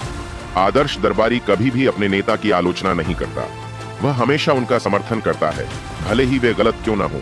उसे दिखाना होता है कि वह अपने नेता के हित में काम करता है। आदर्श दरबारी वह होता है जो समय और स्थिति के हिसाब से सही निर्णय लेता है। वह किसी भी अवसर का सही उपयोग करने में माहिर होता है। महात्मा गांधी ने भारतीय स्वतंत्रता संग्राम में आदर्श दरबारी का उदाहरण पेश किया। गांधी जी ने ब्रिटिश साम्राज्य के खिलाफ संघर्ष के लिए भारतीय नेताओं को एकजुट किया। उन्होंने समय समय पर उनका मार्गदर्शन किया और कभी भी उनके निर्णयों का विरोध नहीं किया। उनका समर्थन भारतीय नेताओं के लिए बहुत महत्वपूर्ण था और उनका शांतिपूर्ण दृष्टिकोण उनके लिए आदर्श था। एक आदर्श दरबारी हमेशा अपने नेता का समर्थन करता है, भले ही वह गलत क्यों ना हो। आदर्श दरबारी समय की परिस्थिति और नेता के विचारों को समझता है और उसी के अनुसार निर्णय लेता है। आदर्श दरबारी अपनी निष्ठा के कारण अपने नेता के प्रति पूरी तरह से समर्पित रहता है। इस अध्याय से हमने सीखा कि आदर्श दरबारी बनने से न केवल आपके संबंध मजबूत होते हैं, बल्कि आप एक महत्वपूर्ण स्थिति में भी पहुंच सकते हैं। अपनी निष्ठा, समझ और समर्थन से आप सफलता की ऊंचाइयों तक पहुंच सकते हैं। उन पर चीज सिखाती है, फिर से खुद को बनाएं, यानी खुद को नए रूप में गढ़ो। साल 1985 स्टीव जॉब्स को उनकी खुद की बनाई हुई कंपनी एप्पल से निकाल दिया गया। सोचिए, जिस कंपनी को उन्होंने अपने खून पसीने से खड़ा किया, उसी से उन्हें बाहर कर दिया गया। ये उनके लिए बहुत बड़ा झटका था। दुनिया ने उन्हें फेल मान लिया था। लोग कहने लगे थे, स्टीव जॉब्स खत्म हो चुका है। लेकिन क्या उन्होंने हार मान ली? नहीं, उन्होंने खुद को रिक्रिएट करने का फैसला किया। उन्होंने नेक्स्ट नाम की एक नई कंपनी बनाई और साथ ही पिक्सर एनिमेशन स्टूडियोज को भी नई ऊंचाइयों तक पहुंचाया। फिर 1997 में एप्पल ने खुद स्टीव जॉब्स को वापस बुला लिया और इस बार उन्होंने एप्पल को ऐसा बदला कि दुनिया दंग रह गई। आईफोन, आईमैक, आईपैड, ये सब स्टीव जॉब्स के उसी नए अवतार का नतीजा थे। अगर स्टीव जॉब्स उस हार के बाद बैठ जाते, रोते रहते, तो आज उनकी कहानी अलग होती। लेकिन उन्होंने अपनी असफलता को अवसर में बदला और खुद को एक नए रूप में दुनिया के सामने पेश किया। अब खुद से पूछिए, क्या आपने कभी किसी नाकामयाबी के बाद खुद को दोबारा उठने का मौका दिया है? क्या आपने खुद को नए सिरे से गढ़ने की हिम्मत दिखाई है? अगर नहीं, तो अब वक्त आ गया है। जिंदगी में असफलताएं आएंगी, लोग आपको नीचे गिराएंगे, लेकिन आपका असली सामर्थ्य इसी में है कि आप खुद को बार बार नए रूप में ढालें। आप एक नई पहचान बना सकते हैं। अगर आज आप एक स्टूडेंट हैं, तो कल आप एक बिजनेसमैन हो सकते हैं। अगर आज आप एक फेलियर हैं, तो कल आप एक लीजेंड हो सकते हैं। बस जरूरत है खुद को बदलने की हिम्मत रखने की। खुद को नए रूप में गढ़ें। जितना ज्यादा सीखोगे, उतना ही ज्यादा ग्रो करोगे। अपनी पुरानी पहचान से चिपके मत रहो। खुद को नया बनाने की हिम्मत रखो और गलती को कमजोरी मत समझो, क्योंकि ये तुम्हें और बेहतर बनाएगी। याद रखो, दुनिया उन्हीं को सलाम करती है जो खुद को वक्त के साथ बदलने की हिम्मत रखते हैं। स्टीव जॉब्स, शाहरुख खान, अमिताभ बच्चन, ये सब एक वक्त पर फेल हुए थे, लेकिन इन्होंने खुद को रिक्रिएट करके एक नई पहचान बनाई। अब सवाल ये है, क्या आप भी अपनी नई पहचान बनाने के लिए तैयार हैं? क्या आप भी खुद को रिक्रिएट करने वाले हैं? अगर हाँ, तो अभी से अपने अंदर बदलाव लाने की शुरुआत करो, क्योंकि जीत हमेशा उन्हीं की होती है जो खुद को बदलने की हिम्मत रखते हैं। इस दुनिया में वही लोग आगे बढ़ते हैं जो खुद को समय के साथ नया रूप देने की हिम्मत रखते हैं। अगर आप खुद को परिभाषित नहीं करेंगे, तो दुनिया आपको अपने हिसाब से परिभाषित कर देगी। हर सफल इंसान खुद को बार बार नया बनाता है। जो लोग खुद को बदलते रहते हैं, वे ही दुनिया पर राज करते हैं। ये है चैप्टर 26। अपने हाथ हमेशा साफ रखो। अगर आप किसी गलत काम में सीधे तौर पर शामिल नहीं हैं, लेकिन उससे जुड़े हुए हैं, तो दोष आप पर भी आएगा। सफल लोग हमेशा अपनी छवि को साफ रखते हैं और गंदे खेलों में फंसने से बचते हैं। दुनिया में दो तरह के लोग होते हैं, एक जो खुद गंदे खेल खेलते हैं और दूसरे जो इन खेलों में फंस जाते हैं। अगर आप किसी गलत चीज से जुड़े होंगे, तो लोग आपको भी दोषी मानेंगे। चालाक लोग कभी खुद को दोषी नहीं दिखने देते, वे हमेशा किसी और को बलि का बकरा बना देते हैं। सफलता में ईमानदारी जितनी जरूरी है, उतना ही जरूरी है खुद को विवादों से बचाकर रखना। अगर आप ऑफिस में किसी गलत चीज में शामिल नहीं हैं, लेकिन आप उसे होते हुए देख रहे हैं और चुप हैं, तो जब सच सामने आएगा तो आपको भी जिम्मेदार ठहराया जाएगा। इसी तरह बॉलीवुड में कई बार बड़े स्टार्स का नाम ड्रग स्कैंडल्स में आता है। जरूरी नहीं कि वे खुद शामिल हों, लेकिन अगर वे गलत लोगों के साथ दिखते हैं तो उनकी छवि खराब हो जाती है। सत्ता का असली खेल यही है, आप चाहे जो भी करें, आपके हाथ हमेशा साफ दिखने चाहिए। इसलिए अगर आपको सफल होना है तो खुद को किसी भी गंदे खेल का हिस्सा बनने से बचाइए, वरना इतिहास गवाह है कि जब खेल खुलता है तो सबसे पहला शिकार वही बनता है जो सबसे ऊपर होता है। लॉ 27, लोगों में अपना विश्वास और भारी मात्रा में अपने प्रशंसक बनाएं। दोस्तों, क्या आपने कभी सोचा है कि विश्वास एक ऐसी शक्ति है जो इंसान को किसी भी लक्ष्य तक पहुंचा सकती है? हर इंसान की मूल प्रवृत्ति यही है कि वह किसी के नेतृत्व में आना चाहता है, किसी ऐसे व्यक्ति के पीछे चलना चाहता है जो उसे मार्गदर्शन दे सके और उसे यह विश्वास दिला सके कि वह सही दिशा में जा रहा है। लॉ 27 का यही सार है कि आपको वही विश्वास और शक्ति हासिल करनी है जिससे लोग आप पर विश्वास करें, और आपको एक ऐसा समर्थक समुदाय बनाना है जो न केवल आपकी बातों पर विश्वास करे बल्कि आपकी दृष्टिकोण से पूरी तरह जुड़ जाए। आप जानते हैं कि एप्पल को बनाने वाले स्टीव जॉब्स का क्या खास था? उन्होंने सिर्फ एक प्रोडक्ट नहीं बेचा, उन्होंने एक जीवन शैली बेची। उनके प्रोडक्ट्स सिर्फ इलेक्ट्रॉनिक नहीं थे, बल्कि वे लोगों के दिलों में एक आदर्श बना रहे थे। जॉब्स ने अपने ब्रांड को ऐसा रूप दिया कि लोग सिर्फ उसे खरीदते नहीं बल्कि उसे अपनाते थे, उसे जिंदगी जीने का तरीका मानते थे। जैसे ही उनके विचारधारा और दृष्टिकोण को लोग समझने लगे, वैसे ही वे उन उत्पादों के वफादार प्रशंसक बन गए। स्टीव जॉब्स ने एक पंथ जैसा समुदाय तैयार किया जो उनके विचारों और उत्पादों के समर्थक थे। यह वही शक्ति है जो आपको भी हासिल करनी है, विश्वास का साम्राज्य। अब बात करते हैं हमारे भारत के योग गुरु बाबा रामदेव की। अगर हम आज की बात करें तो बाबा रामदेव को दुनिया भर में लाखों लोग जानते हैं, लेकिन क्या आप जानते हैं कि आज से 10 से 15 साल पहले वो बहुत कम लोगों के बीच ही प्रसिद्ध थे? उन्होंने योग और आयुर्वेद के माध्यम से लोगों का विश्वास जीता और आज उनके पास करोड़ों प्रशंसक। बाबा रामदेव ने इस विश्वास के माध्यम से लोगों को स्वस्थ जीवन जीने की प्रेरणा दी और लोग उनकी बातों पर विश्वास करने लगे। उनके इस विश्वास ने उन्हें सिर्फ एक योग गुरु ही नहीं बल्कि एक शक्तिशाली ब्रांड बना दिया। आप देख सकते हैं कि उन्होंने कैसे एक साधारण विचार को लोगों के दिलों में बसा दिया और फिर उन्हें अपने प्रशंसक बना लिया। इससे यह सिद्ध होता है कि जब आप किसी बड़े विचार को साझा करते हैं और उसे लोगों की जरूरतों से जोड़ते हैं तो आप अपने लिए एक समर्थक समुदाय बना सकते हैं। इतिहास में भी ऐसे कई उदाहरण मिलते हैं जहां संतों और गुरुओं ने अपने विचारों के माध्यम से लाखों लोगों का विश्वास जीता। वे लोगों को यह विश्वास दिलाते थे कि धर्म, सत्य और साधना से ही जीवन में शांति और सफलता मिलती है। जब इन विचारों ने लोगों के दिलों में जगह बनाई तो एक विशाल समूह बन गया। धीरे धीरे यह समूह केवल एक धार्मिक पंथ में बदल गया और इसके प्रशंसकों की संख्या करोड़ों तक पहुंच गई। आज भी धर्मगुरु और बड़े नेता इसी प्रक्रिया का पालन करते हैं। वे लोगों को विश्वास दिलाते हैं कि वे उनके लिए कुछ बेहतर करने जा रहे हैं और इसके बदले में वे उनका समर्थन प्राप्त करते हैं। यह वही प्रक्रिया है जिसे आपको अपने जीवन में अपनाने की जरूरत है। विश्वास बनाएं और प्रशंसकों का समूह तैयार करें।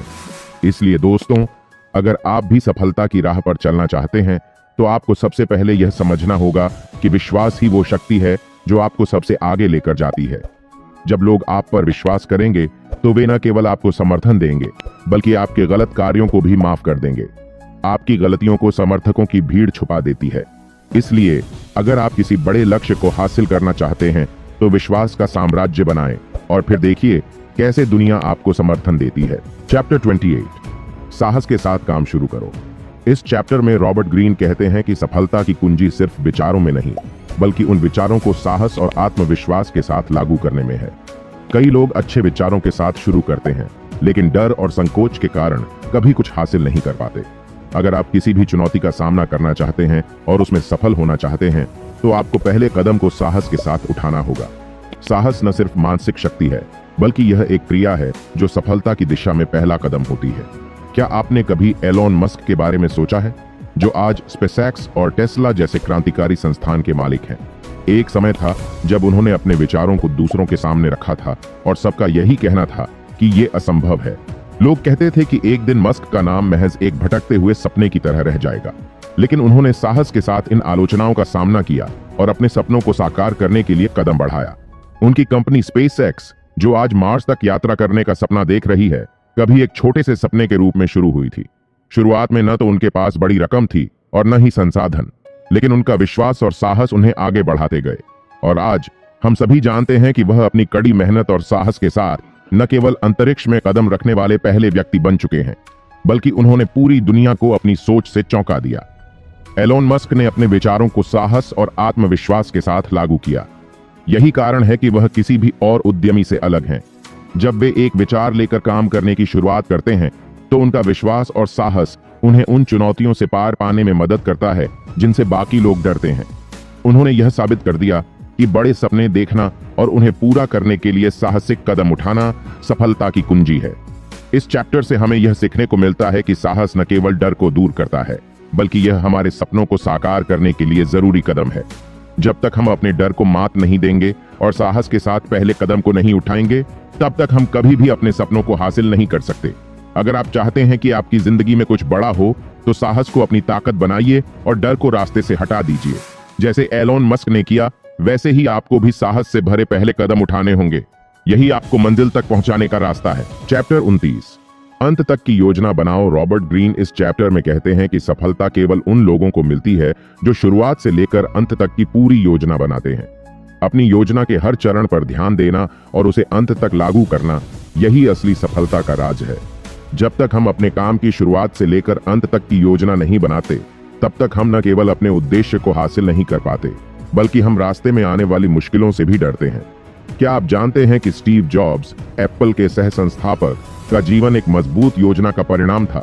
स्टीव जॉब्स ने कभी किसी चीज को आधे रास्ते में छोड़ने का नाम नहीं लिया। जब उन्होंने एप्पल की शुरुआत की, तो उनके सामने कई बड़ी मुश्किलें थीं। फिर भी उन्होंने न केवल अपने उत्पाद की शुरुआत से लेकर अंत तक की योजना बनाई, बल्कि हर छोटे से छोटे कदम पर भी पूरी रणनीति तैयार की। एक बहुत ही प्रसिद्ध कहानी है जब स्टीव जॉब्स ने आईफोन को लॉन्च करने की योजना बनाई।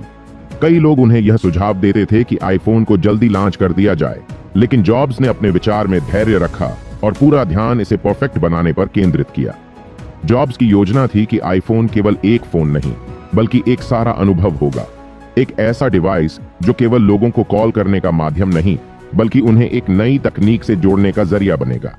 जॉब्स ने यह सुनिश्चित किया कि हर चीज पर सही तरह से काम किया जाए, design, features and the user experience, और फिर आईफोन को लॉन्च किया। क्या आप जानते हैं कि आईफोन की पहली रिलीज ने पूरे मोबाइल फोन इंडस्ट्री को ही बदल दिया और एप्पल को दुनिया की सबसे मूल्यवान कंपनी बना दिया? यह सब उनकी योजना और दृढ़ नायकत्व के कारण हुआ। यहाँ पर जो महत्वपूर्ण बिंदु है, वह है अंत तक की योजना बनाना। जब हम किसी भी काम की शुरुआत करते हैं, तो हमें उसे सोच समझकर अच्छे से योजना बनाकर ही पूरा करना चाहिए। अगर हम बीच रास्ते में भाग जाएं या किसी छोटी सी मुश्किल से घबराकर अपना उद्देश्य छोड़ दें, तो हम कभी अपने सपनों को पूरा नहीं कर पाएंगे। बिना योजना के आप अपने मार्ग से भटक सकते हैं। चैप्टर 30, अपनी उपलब्धियों को सरल और सहज दिखाओ। इस चैप्टर में रॉबर्ट ग्रीन हमें यह सिखाते हैं कि सफलता और उपलब्धियों को सादगी से प्रस्तुत करना कितना महत्वपूर्ण है। अक्सर लोग अपनी मेहनत को दिखाने के लिए ज्यादा दिखावा या चमक दमक करते हैं, लेकिन असल में सादगी सबसे प्रभावी तरीका है। जब आप अपनी सफलता को सहज तरीके से दिखाते हैं, तो यह दूसरों को ज्यादा प्रभावित करता है और आपकी छवि को मजबूत और विनम्र बनाता है। मार्क ज़करबर्ग, फेसबुक के को फाउंडर और सीईओ, ने हमेशा अपनी सफलता को साधारण तरीके से प्रस्तुत किया। जब फेसबुक दुनिया का सबसे बड़ा सोशल मीडिया प्लेटफॉर्म बन गया, तो मार्क ने कभी अपनी सफलता को दिखाने के लिए कोई बड़ा दिखावा नहीं किया। एक दिलचस्प घटना में ज़करबर्ग ने अपने पहले $1 बिलियन डील के बारे में बात की। उन्होंने इसे बहुत ही सरल और सहज तरीके से समझाया। उन्होंने कहा, हम बस कोशिश कर रहे हैं कि लोगों को एक दूसरे से जोड़ें और ये हमारी सफलता का कारण है। इस तरह उन्होंने बिना किसी बड़ी घोषणा या आत्म प्रशंसा के अपनी सफलता को प्रस्तुत किया। मार्क की यह सादगी लोगों को बहुत प्रभावित करती है। उनकी सफलता सिर्फ उनके काम से नहीं जुड़ी थी, बल्कि यह इस बात से भी जुड़ी थी कि उन्होंने अपनी सफलता को कितनी सहजता से प्रस्तुत किया। उन्होंने अपनी उपलब्धियों को कभी भी आत्ममुग्धता से नहीं जोड़ा, बल्कि इसे एक सामान्य प्रक्रिया के रूप में दिखाया। हमने देखा कि सादगी से हम अपनी बड़ी उपलब्धियों को कैसे प्रस्तुत कर सकते हैं। सफलता को बढ़ा चढ़ाकर दिखाने के बजाय उसे सरल और सहज तरीके से पेश करने से वह ज्यादा प्रभावी बनती है। यदि आप भी अपनी सफलता को इस तरह से प्रस्तुत करेंगे, तो लोग आपकी विनम्रता और वास्तविकता को ज्यादा सराहेंगे। इस तरह आप खुद को एक मजबूत और प्रभावी व्यक्ति के रूप में स्थापित कर सकते हैं, जैसा कि मार्क जकरबर्ग ने किया। आपकी उपलब्धियां उतनी बड़ी नहीं होती जितनी बड़ी उन्हें प्रस्तुत करने का तरीका होता है। जब आप अपनी सफलता को सादगी से दिखाते हैं तो आप दूसरों के दिलों में एक खास स्थान बना सकते हैं। चैप्टर 31, विकल्पों को नियंत्रित करो, दूसरों को वही करने दो जो आप चाहते हो। इस अध्याय में रॉबर्ट ग्रीन बताते हैं कि अगर आप दूसरों को अपने अनुसार निर्णय लेने की आजादी देते हैं तो आप उन्हें नियंत्रण में रख सकते हैं। यह एक ऐसी शक्ति है जो अन्य लोगों को यह महसूस कराती है कि वे अपना फैसला खुद ले रहे हैं, जबकि असल में आप ही उनके विकल्पों को दिशा दे रहे होते हैं। कल्पना करें कि आप एक टीम लीडर हैं और आपको एक महत्वपूर्ण प्रोजेक्ट का नेतृत्व करना है। आप अपनी टीम से यह नहीं कहते कि तुम ये करो, बल्कि आप उन्हें 2 या 3 विकल्प देते हैं, जैसे क्या हम इस प्रोजेक्ट को इस तरीके से करें या उस तरीके से। आपकी टीम को यह लगेगा कि वे स्वयं निर्णय ले रहे हैं, लेकिन असल में आपने उन्हें वही विकल्प दिए हैं जो आपके लिए सबसे सही है। इस तरीके से आप न केवल उन्हें स्वतंत्रता का एहसास दिलाते हैं, बल्कि आप अपना लक्ष्य भी आसानी से प्राप्त कर पाते हैं। जब आप दूसरों को विकल्प दिखाते हो तो आप उन्हें यह महसूस कराते हो कि वे स्वतंत्र हैं, लेकिन असल में आप वही विकल्प देते हो जिनसे वे आपको चाहा हुआ काम करेंगे। यह सिद्धांत किसी भी क्षेत्र में लागू किया जा सकता है, चाहे वो कारोबार हो, राजनीति हो या व्यक्तिगत रिश्ते। जब आप किसी को यह सोचने का अवसर देते हो कि वह खुद निर्णय ले रहा है, तो वह अधिक जिम्मेदार और सशक्त महसूस करता है। आपकी शक्ति तब बढ़ती है जब दूसरे यह मानते हैं कि वे स्वतंत्र रूप से सोच रहे हैं, जबकि वे पहले से ही आपके द्वारा तैयार किए गए विकल्पों में से एक चुन रहे हैं। यह मनोविज्ञान का एक अहम हिस्सा है जो आपके लक्ष्यों को पूरा करने में मदद करता है। इस अध्याय से यही सीख मिलती है कि सही विकल्प देने से आप किसी भी स्थिति में नियंत्रण पा सकते हैं। जब आप दूसरों को स्वतंत्रता का एहसास कराते हैं तो वे आसानी से आपके दिशा निर्देशों को अपनाते हैं। मान लीजिए आप अपने दोस्तों से छुट्टी मनाने का प्लान बना रहे हैं। यदि आप उन्हें सीधे तौर पर कहें हम बेंगलुरु चलेंगे, तो हो सकता है कुछ लोग न जाएं। लेकिन यदि आप 2 विकल्प देते हैं, क्या तुम समुद्र तट पर जाना चाहोगे या फिर हिल स्टेशन, तो ऐसा महसूस होगा कि उन्होंने खुद निर्णय लिया है, जबकि आप उन्हें वही ऑप्शन दे रहे हैं जो आपके लिए सबसे सही है। इस तरीके से आप दूसरों को अपने अनुसार निर्णय लेने की आजादी देते हुए असल में अपनी योजना को सफल बना सकते हैं। चैप्टर 32, लोगों की कल्पनाओं के साथ खेलो। इस अध्याय में रॉबर्ट ग्रीन बताते हैं कि लोगों की कल्पनाओं और उनके अंदर की इच्छाओं को समझना और उनके साथ खेलना बहुत प्रभावशाली हो सकता है। जब आप किसी के दिमाग में अपने विचार को गहरे तरीके से बसा देते हैं, तो आप उसे आसानी से अपने इरादों के अनुसार दिशा दे सकते हैं। यह सच्चाई में उस व्यक्तित्व को आकार देने जैसा है जिसे आप चाहते हैं। कल्पनाएं और आस्थाएं हमारे जीवन का एक अहम हिस्सा है। लोग अपनी कल्पनाओं के माध्यम से अपनी वास्तविकता को समझते हैं और उसी के आधार पर निर्णय लेते हैं। अगर आप उनकी इन कल्पनाओं के साथ खेलते हैं तो आप उनका दिल और दिमाग दोनों जीत सकते हैं। एक बेहतरीन उदाहरण है वॉल्ट डिज्नी का। वॉल्ट डिज्नी ने अपने कार्टून और मिकी माउस के जरिए न सिर्फ एक एंटरटेनमेंट साम्राज्य खड़ा किया, बल्कि उन्होंने लोगों की कल्पनाओं के साथ इस हद तक खेला कि मिकी माउस और डिज्नी वर्ल्ड आज भी दुनिया भर में अपनी छाप छोड़ता है। डिज्नी वर्ल्ड को एक जादुई दुनिया के रूप में पेश किया गया जहां हर चीज संभव है। इसने न सिर्फ बच्चों बल्कि बड़ों की कल्पनाओं को भी एक नया रूप दिया और पूरी दुनिया को डिज्नी की दुनिया में खो जाने का अनुभव कराया। अगर आप किसी को उसकी कल्पनाओं में खो जाने की जगह देते हो तो वह पूरी तरह से आपके काबू में आ सकता है। यह सिद्धांत हमें यह सिखाता है कि लोगों की आस्थाएं और कल्पनाएं उनके फैसलों को नियंत्रित करती हैं। जब आप किसी के मन में एक कल्पना का बीज बोते हैं तो वे उसकी दुनिया में रहकर वही फैसले लेते हैं जो आप चाहते हैं। किसी के दिमाग में विचार डालना उस पर असर डालने का सबसे शक्तिशाली तरीका हो सकता है। जैसे हम फिल्मों या किताबों में देखते हैं कि एक किरदार के साथ कुछ ऐसा होता है जो उसे अविश्वसनीय रूप से प्रभावित करता है, वैसे ही आप लोगों की कल्पनाओं के साथ खेलकर उन्हें अपना बना सकते हैं। इस अध्याय से यह समझ आता है कि जब आप लोगों के दिमाग में एक गहरी छवि बना सकते हो तो उनका नजरिया पूरी तरह से बदल जाता है। कल्पनाओं के साथ खेलना बिना उनका एहसास दिलाए आपके लिए एक शक्तिशाली उपकरण बन सकता है। कल्पनाएं हमेशा हमारी उम्मीदों और आस्थाओं से जुड़ी होती हैं।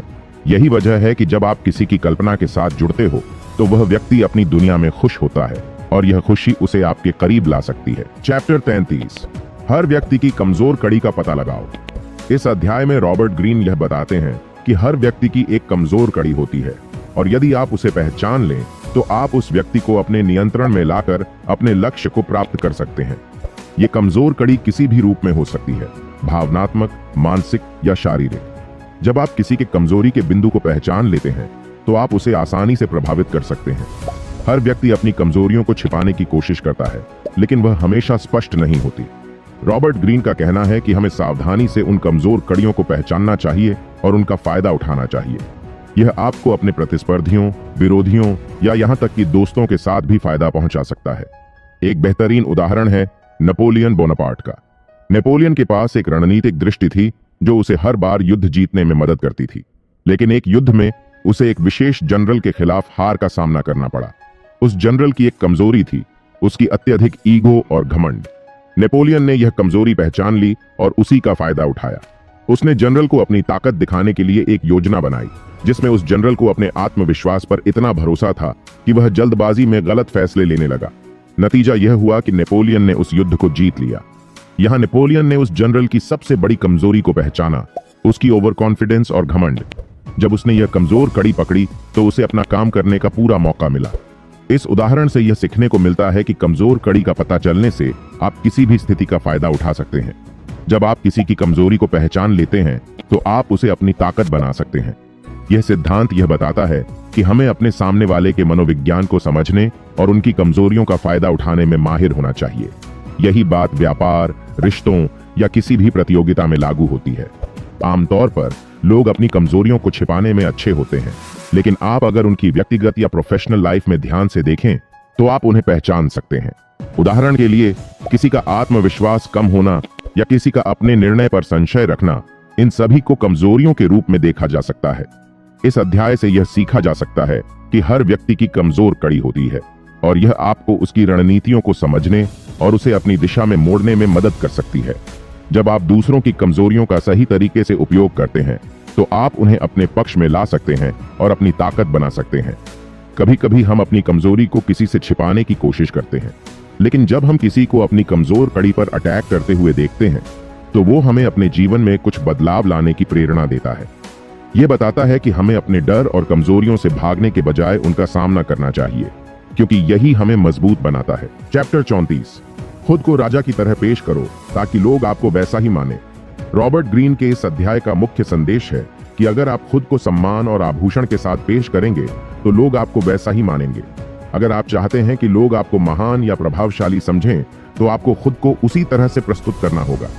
खुद को एक राजा के रूप में दिखाकर आप न सिर्फ खुद का सम्मान बढ़ाते हैं बल्कि दूसरों से भी उनका सम्मान प्राप्त कर सकते हैं। यह सिद्धांत यह बताता है कि आपकी उपस्थिति, आपकी बातचीत और आपके कपड़े और कुछ इस पर असर डालते हैं कि लोग आपको कैसे देखेंगे। जितना आप खुद को विशेष बनाएंगे उतना ही लोग आपको इज्जत देंगे। यह किसी को भी अपने आसपास के वातावरण में अपना प्रभाव डालने के लिए शक्तिशाली तरीका हो सकता है। यहां हम बात करेंगे महात्मा गांधी की, जो भले ही एक साधारण कपड़ों में नजर आते थे, लेकिन उनकी आंतरिक शक्ति और उनका आत्मविश्वास उन्हें किसी भी राजा से कम नहीं बनाता था। गांधी जी ने भारत के स्वतंत्रता संग्राम के दौरान खुद को एक ऐसे नेता के रूप में प्रस्तुत किया जो न सिर्फ देश के लिए संघर्ष कर रहा था बल्कि पूरी दुनिया के लिए प्रेरणा का स्रोत बन गया। जब गांधी जी ने अपना आंदोलन शुरू किया तो वह खुद को एक सादगीपूर्ण जीवन जीने वाला व्यक्ति दिखाते थे, लेकिन उनकी सोच और उनके विचारों में एक ऐसी शक्ति थी कि वह पूरे देश को एक दिशा में लेकर आए। गांधी जी ने यह सिद्धांत अपनाया, आपका बाहरी रूप आपका आंतरिक बल व्यक्त करता है। यही कारण था कि लोग उन्हें एक राजा की तरह मानते थे, न कि सिर्फ एक नेता। उनका आत्मविश्वास और कड़े निर्णय उन्हें अन्य नेताओं से अलग करते थे। आप जैसा खुद को प्रस्तुत करते हैं वैसा ही लोग आपको मानते हैं। जब आप अपने व्यवहार में राजा जैसा आत्मविश्वास, ठहराव और स्वाभिमान लाते हैं तो लोग आपकी शक्ति और प्रतिष्ठा का सम्मान करते हैं। आपकी उपस्थिति ही आपके प्रभाव को बढ़ाती है। इस अध्याय से यह सीखा जा सकता है कि खुद को एक शक्तिशाली और प्रभावशाली व्यक्ति के रूप में पेश करने से आप न सिर्फ दूसरों पर प्रभाव डाल सकते हैं बल्कि खुद भी अपनी पूरी क्षमता से कार्य कर सकते हैं। अगर आप खुद को सम्मान और आभूषण के साथ प्रस्तुत करेंगे तो लोग भी आपको वैसा ही मानेंगे। यह एक मानसिकता है जो आपको आगे बढ़ने में मदद करती है। कभी आपने महसूस किया है कि जब आप आत्मविश्वास से भरे होते हैं तो दुनिया भी आपको वैसा ही महसूस कराती है। अगर आप अपने जीवन में राजा की तरह कदम रखते हैं तो आपका आत्मविश्वास हर कदम पर झलकता है और यही आत्मविश्वास ही आपकी सफलता का राज है। चैप्टर 35, सही समय का सही इस्तेमाल करो। रॉबर्ट ग्रीन के इस अध्याय का संदेश है कि सफलता का सबसे बड़ा रहस्य सही समय पर सही कदम उठाना है। यदि आप किसी काम को सही समय पर करते हैं तो वह आपके लिए कई गुना ज्यादा प्रभावी हो सकता है। समय का सही इस्तेमाल करने से आप न सिर्फ अपने लक्ष्यों को तेजी से प्राप्त कर सकते हैं, बल्कि आपको दूसरों पर भी एक बढ़त मिलती है। इसलिए सही समय को पहचानना और उसे अपनी पूरी ताकत से इस्तेमाल करना बेहद महत्वपूर्ण है। हर व्यक्ति के पास 24 घंटे होते हैं, लेकिन कुछ लोग समय का सही उपयोग करके अपार सफलता प्राप्त करते हैं, जबकि कुछ लोग इस अमूल्य समय को गवा देते हैं। समय का सही उपयोग करना एक कला है, और इस कला को समझना और अपनाना आपको अपनी जीवन यात्रा में एक नई दिशा और गति दे सकता है। एक बेहतरीन उदाहरण है स्टीव जॉब्स, जो न सिर्फ एक शानदार उद्यमी थे, बल्कि उन्होंने सही समय का सही इस्तेमाल करके पूरी दुनिया को बदल दिया।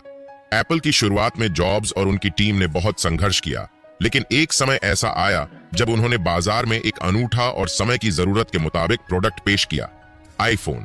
यह वह समय था जब मोबाइल तकनीकी में नया बदलाव आ रहा था, और जॉब्स ने उसे समझा।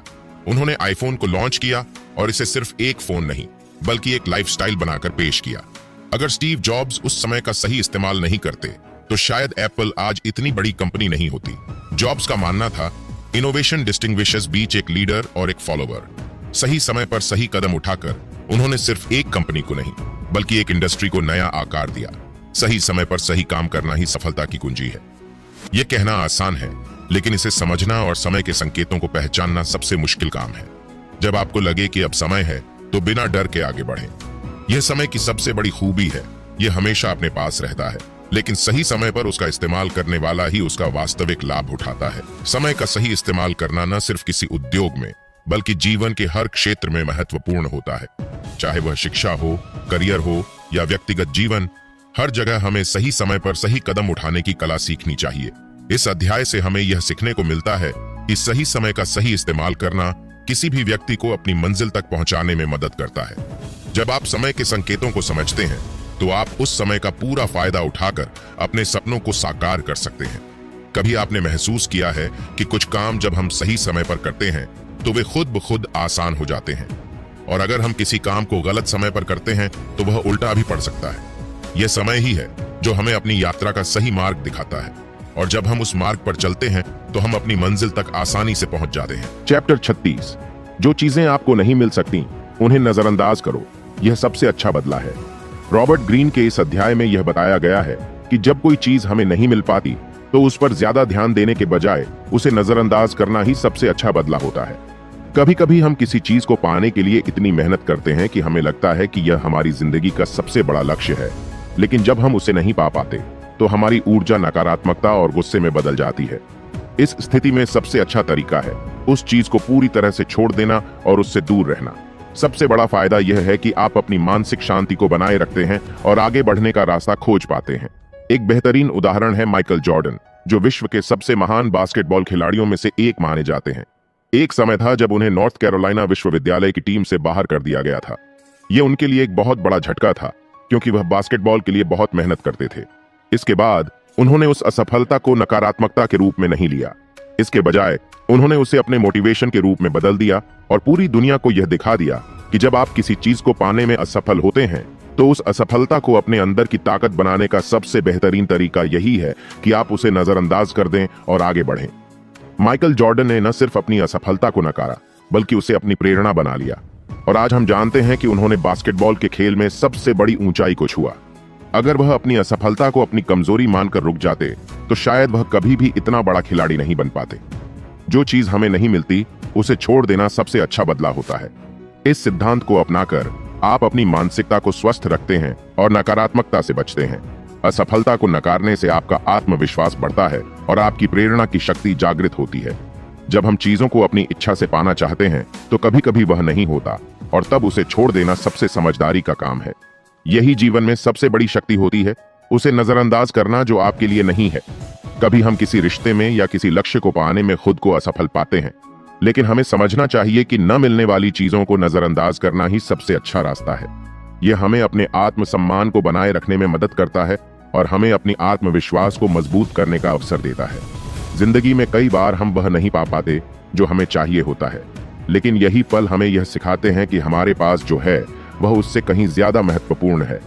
इस अध्याय से हमें यह सीखने को मिलता है कि जो चीज हमें नहीं मिल सकती उसे नजरअंदाज करना और उसे अपनी शक्ति बनाना ही सबसे अच्छा बदला है। इस प्रक्रिया से न सिर्फ हमारा आत्मसम्मान बढ़ता है, बल्कि हम अपनी यात्रा में और भी अधिक आगे बढ़ सकते हैं। जब आप किसी असफलता को नकारते हैं और उसे अपने ऊपर हावी होने नहीं देते, तो आप अपने जीवन में सच्ची सफलता की ओर बढ़ते हैं। चैप्टर 37 कहता है आकर्षक दृश्य बनाओ। सोचो, अगर तुम एक सुनसान सड़क पर चल रहे हो और अचानक तुम्हारे सामने एक इंसान बिना रस्सी के ऊंची इमारत पर चल रहा हो, क्या तुम रुकोगे?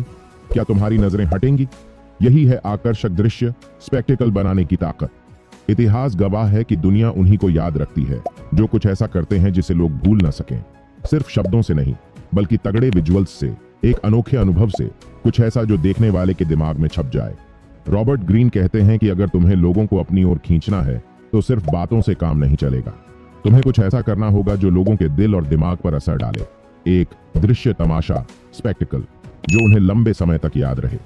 दुनिया में जितने भी बड़े लीडर, बिजनेसमैन या कलाकार हुए हैं, उन्होंने केवल बातें नहीं की, बल्कि कुछ ऐसा किया जिसे देखकर लोग चौंक गए। 1960 के दशक में बॉक्सिंग की दुनिया में एक नाम छा गया, मोहम्मद अली। लेकिन अली सिर्फ एक बेहतरीन बॉक्सर नहीं थे, वे एक मास्टर शोमैन भी थे। जब उनके मुकाबले होते थे तो वो सिर्फ पंच मारकर नहीं लड़ते थे, वो लोगों का ध्यान खींचते थे। वो मुकाबले से पहले अपने विरोधी के खिलाफ कविता बनाकर उसे चुनौती देते थे। I am the greatest, I float like a butterfly, sting like a bee. मतलब, मैं महान हूं, मैं तितली की तरह उड़ता हूं और मधुमक्खी की तरह काटता हूं। उनकी बॉडी लैंग्वेज, उनका अंदाज, उनका कॉन्फिडेंस, सब एक शानदार दृश्य था। जब वो रिंग में उतरते तो लोग सिर्फ बॉक्सिंग नहीं देखते थे, वो एक इवेंट देखते थे, एक तमाशा जो कभी भुलाया नहीं जा सकता। आज भी अली को सिर्फ उनकी जीत के लिए नहीं, बल्कि उनके करिश्माई अंदाज और उनके बनाए गए स्पेक्टिकल के लिए याद किया जाता है। अब सवाल उठता है, तुम अपने जीवन में इस सिद्धांत को कैसे लागू कर सकते हो? सिर्फ अच्छा काम करना काफी नहीं, उसे ऐसे दिखाओ कि लोग उसे नोटिस करें। जैसे अली ने अपनी फाइट्स को मजेदार बनाया, वैसे ही तुम अपनी स्किल्स को अनोखे अंदाज में पेश करो। बड़ा सोचो, बड़ा दिखाओ। कोई भी काम करो, उसे यादगार बनाओ, ऐसा कि लोग उसे भूल ना सकें। तो दोस्तों, अगर आप भी दुनिया में अपनी पहचान बनाना चाहते हो, तो सिर्फ अच्छा काम करने से काम नहीं चलेगा, उसे शो की तरह दिखाना होगा, ऐसा कि लोग दंग रह जाएं। अब तुम्हें एक सवाल का जवाब देना है, तुम्हारी लाइफ में ऐसा कौन सा टैलेंट या स्किल है जिसे तुम एक दमदार स्पेक्टिकल बना सकते हो? कमेंट करो और बताओ। वीडियो पसंद आई तो लाइक, शेयर और चैनल सब्सक्राइब करना मत भूलना। अब हम जानेंगे चैप्टर 38। जैसा सोचना है वैसा सोचो, लेकिन दूसरों की तरह व्यवहार करो। सोचो, तुम एक भीड़ में खड़े हो और तुम्हें कुछ ऐसा करना है जो सबसे अलग है, लेकिन अगर तुम सीधे अपनी सोच दिखा दोगे तो लोग तुम्हें गलत समझ सकते हैं, तुम्हें रोक सकते हैं। तो क्या करोगे? अपनी सोच को अंदर रखोगे और दुनिया की तरह व्यवहार करोगे, लेकिन सही मौके पर अपनी चाल चलोगे। हर कोई तुम्हारी असली सोच जान जाए तो खेल खत्म। रॉबर्ट ग्रीन इसी बात को समझाते हैं, अपने असली विचार और इरादे छिपाओ और दुनिया के साथ घुल मिल कर चलो। इससे तुम बिना शक के आगे बढ़ सकते हो और सही समय पर अपनी चाल चल सकते हो। अगर मैं तुमसे कहूं कि एक इंसान स्कूल में औसत से भी कम नंबर लाता था, लेकिन बाद में पूरी दुनिया के सबसे बड़े वैज्ञानिकों में से एक बन गया, तो क्या तुम यकीन करोगे? ये कहानी है एल्बर्ट आइंस्टीन की। जब वे स्कूल में थे तो उनके टीचर्स को लगता था कि वे पढ़ाई में कमजोर हैं। वे ज्यादा सवाल पूछते थे, चीजों को अपने तरीके से समझना चाहते थे, लेकिन अगर उन्होंने खुलेआम अपनी सोच को दिखाया होता तो शायद उन्हें और दबाया जाता। इसलिए उन्होंने एक चाल चली। बाहर से वे एक साधारण स्टूडेंट बने रहे, लेकिन अंदर से वे दुनिया की सबसे बड़ी पहेलियों को हल करने में लगे रहे। फिर जब सही समय आया तो उन्होंने अपना थ्योरी ऑन ऑफ रिलेटिविटी का विचार दुनिया के सामने रखा, एक ऐसा विचार जिसने विज्ञान की दुनिया हिला दी। अगर आइंस्टीन ने अपनी सोच को पहले ही लोगों के सामने रख दिया होता तो उन्हें शायद गंभीरता से नहीं लिया जाता, लेकिन उन्होंने सही समय तक इंतजार किया, अपनी असली सोच को छुपाया, और जब समय सही था तो पूरी दुनिया को चौंका दिया। अब सवाल है, तुम इसे अपनी लाइफ में कैसे लागू कर सकते हो? अपनी असली सोच को अंदर रखो। दुनिया को मत बताओ कि तुम क्या सोच रहे हो जब तक कि सही समय ना आ जाए। हमेशा लोगों की तरह व्यवहार करो। अगर तुम बहुत अलग दिखने लगोगे तो लोग तुम्हारा विरोध करेंगे। दुनिया के साथ घुल मिलकर चलो, लेकिन अपनी असली सोच को पकाए रखो और सही समय पर अपनी चाल चलो। जब सही मौका मिले तब अपने विचार और प्लान को सामने लाओ। दोस्तों, अगर तुम्हें अपने सपनों को सच करना है तो हर बात को खुलकर बताना सही तरीका नहीं है। सही समय पर सही कदम उठाना जरूरी है। अब तुम्हें एक सवाल का जवाब देना है, क्या तुमने कभी ऐसा महसूस किया है कि तुम्हारी सोच दुनिया से अलग है, लेकिन तुम उसे सही समय तक छुपा कर रखते हो? कमेंट करके बताओ। वीडियो पसंद आई तो लाइक, शेयर और चैनल सब्सक्राइब करना मत भूलना। अब चलते हैं चैप्टर 39 पे, पानी को गंदा करो ताकि मछली पकड़ सको। सोचो, तुम एक जंगल में हो और तुम्हें किसी को पकड़ना है।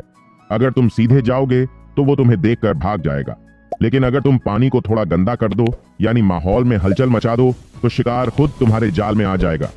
यही इस अध्याय का मूल सिद्धांत है। अगर तुम लोगों को भ्रमित कर सकते हो तो तुम उन्हें अपने हिसाब से नियंत्रित कर सकते हो।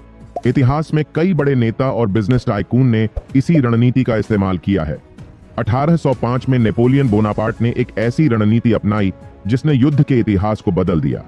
उस समय ऑस्ट्रिया और रूस की सेनाएं नेपोलियन की सेना को घेरने की तैयारी कर रही थीं। नेपोलियन जानता था कि अगर दुश्मन को सही स्थिति का अंदाजा हो गया तो वे उसके खिलाफ मजबूत रणनीति बना लेंगे। इसलिए उसने एक चाल चली। उसने अपनी सेना को कमजोर दिखाने के लिए जानबूझकर पीछे हटने का नाटक किया। रूसी और ऑस्ट्रियाई सेना को लगा कि नेपोलियन हार रहा है और वे उसे खत्म करने के लिए तेजी से आगे बढ़े। लेकिन जैसे ही वे जाल में फंसे, नेपोलियन ने अपनी छुपी हुई ताकत से हमला कर दिया और ऑस्टरलिट्ज की लड़ाई में सबसे बड़ी जीत हासिल की। यह था पानी को गंदा करो ताकि मछली पकड़ सको का परफेक्ट उदाहरण। उसने अपने दुश्मनों को भ्रमित किया, उन्हें गलतफहमी में डाला और जब वे कमजोर पड़े तब हमला कर दिया। अब सवाल यह है कि तुम इस रणनीति का इस्तेमाल कैसे कर सकते हो। किसी भी स्थिति में कंफ्यूजन क्रिएट करो। अगर तुम एक कंपटीशन में हो तो अपने प्रतिद्वंद्वी को असमंजस में डालने की कोशिश करो। दूसरों को सोचने दो कि वे जीत रहे हैं, लेकिन असल में तुम ही गेम कंट्रोल कर रहे हो। और सही समय पर हमला करो। जब तुम्हारा विरोधी कमजोर हो जाए तभी अपनी असली ताकत दिखाओ। दोस्तों, ये स्ट्रेटजी सिर्फ युद्ध में ही नहीं बल्कि बिजनेस, करियर और लाइफ के हर मोड़ पर लागू होती है। अगर तुम लोगों को भ्रमित कर सकते हो तो तुम उन्हें अपने हिसाब से नियंत्रित कर सकते हो। अब तुम बताओ, क्या तुमने कभी ऐसी स्थिति देखी है जहां कोई व्यक्ति कंफ्यूजन पैदा करके चीजों को अपने पक्ष में कर लेता है? कमेंट करके बताओ।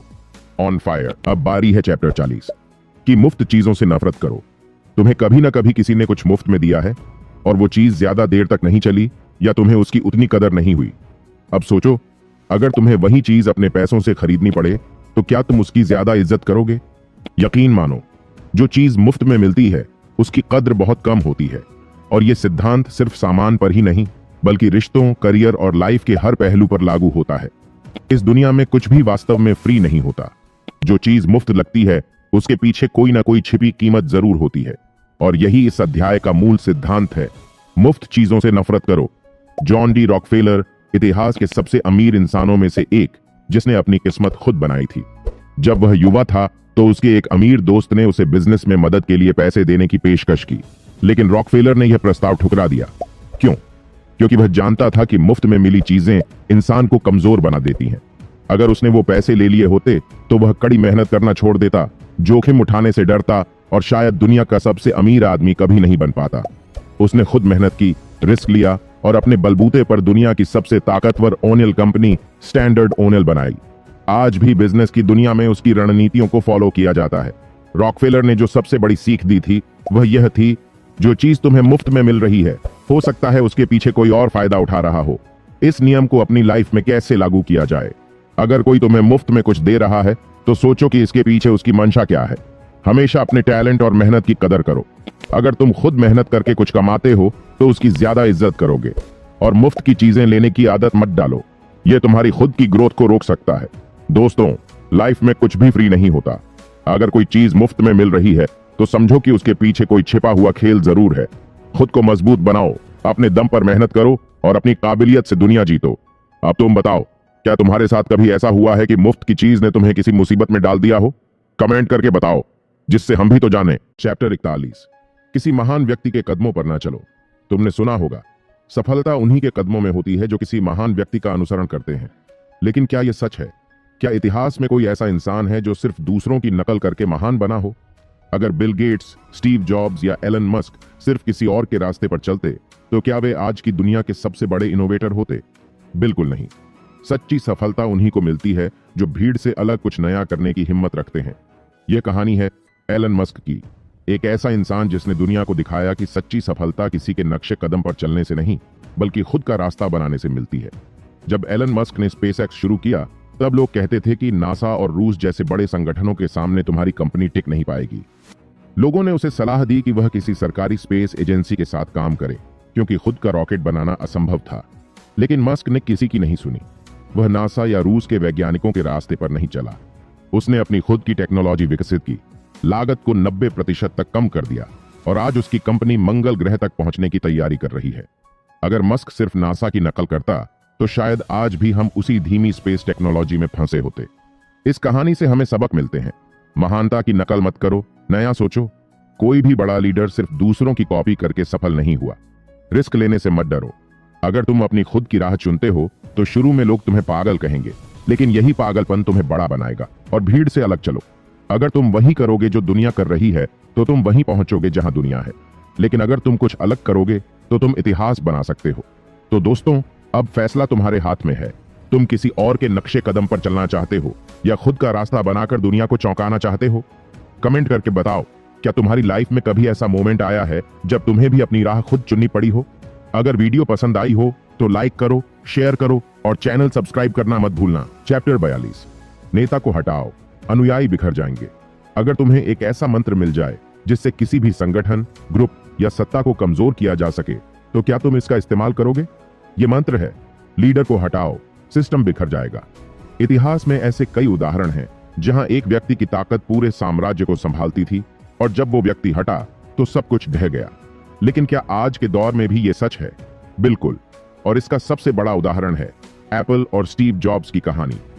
ये कहानी है दुनिया की सबसे इनोवेटिव कंपनी एप्पल की और इसके करिश्माई लीडर स्टीव जॉब्स की। 1985 में जब जॉब्स को एप्पल से बाहर निकाल दिया गया तो लोगों को लगा कि कंपनी और भी बेहतर करेगी, लेकिन हुआ इसका उल्टा। स्टीव के जाने के बाद एप्पल बिना दिशा के एक जहाज की तरह हो गया।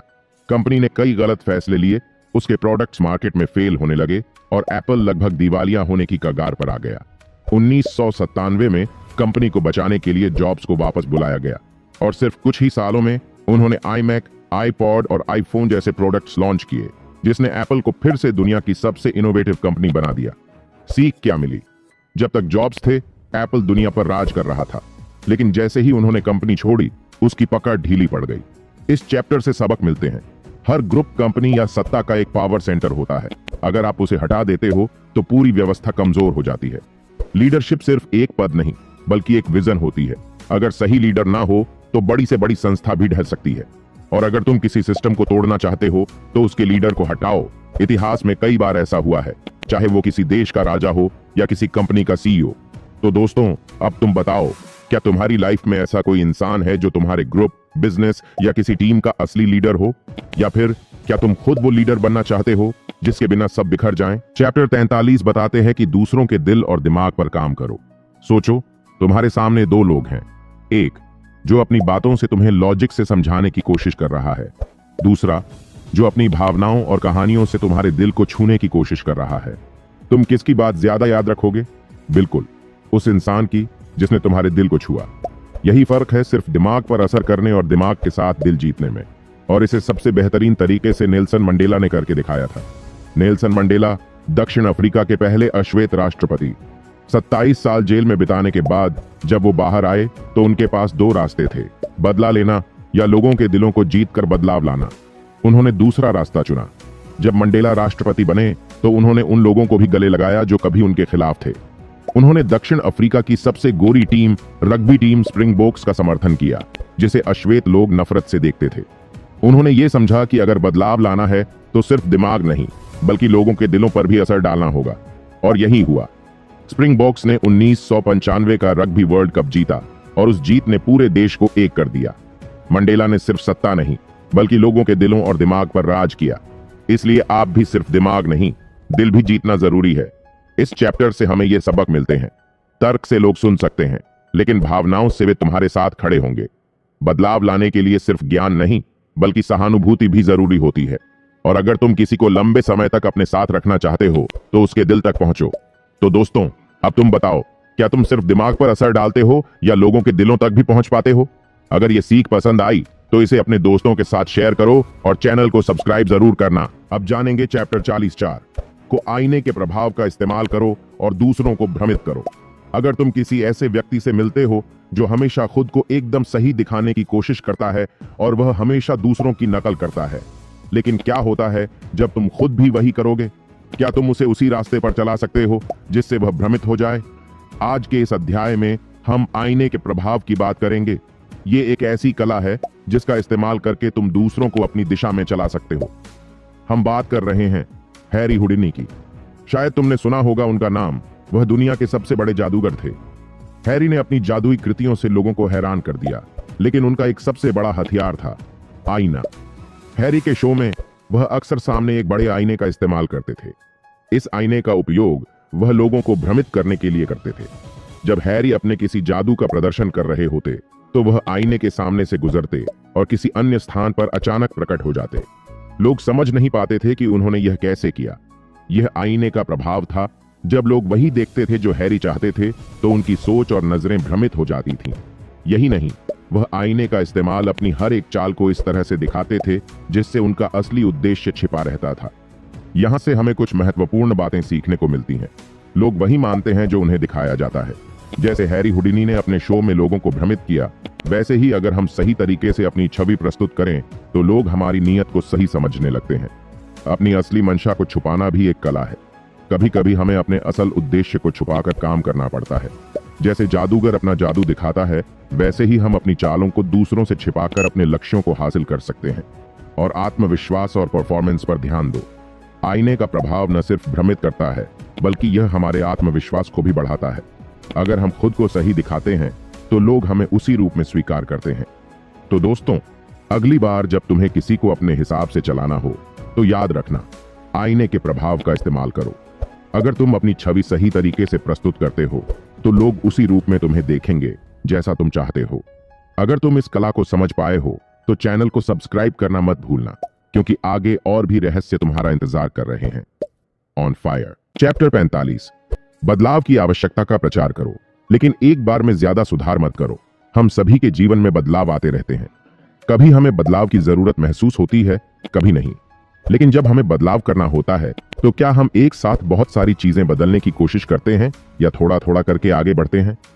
आज के इस अध्याय में हम जानेंगे कि कैसे बदलाव की आवश्यकता का प्रचार किया जाए, लेकिन साथ ही यह भी समझेंगे कि एक साथ ज्यादा बदलाव करने से कई बार नुकसान हो सकता है। हम बात कर रहे हैं स्टीव जॉब्स की। जब उन्होंने एप्पल को एक नई दिशा देने की सोची तो उन्होंने इसे चुपचाप और धीरे धीरे किया।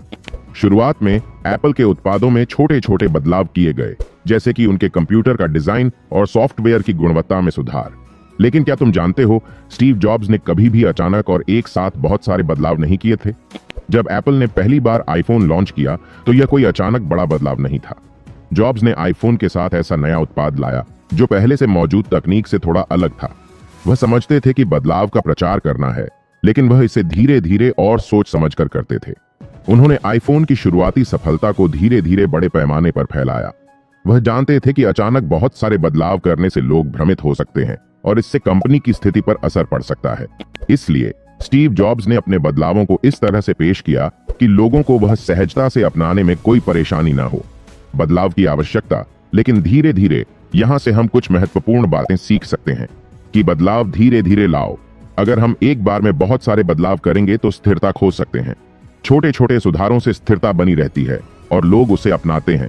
किसी भी बदलाव को स्वीकार करने में समय लगता है, इसलिए हमें दूसरों को समय देना चाहिए और साथ ही बदलाव की दिशा को समझने में मदद करनी चाहिए। तो दोस्तों, अगली बार जब तुम्हें किसी बदलाव की शुरुआत करनी हो तो याद रखना, धीरे धीरे बदलाव करो। छोटे कदमों से बड़ा परिवर्तन लाया जा सकता है।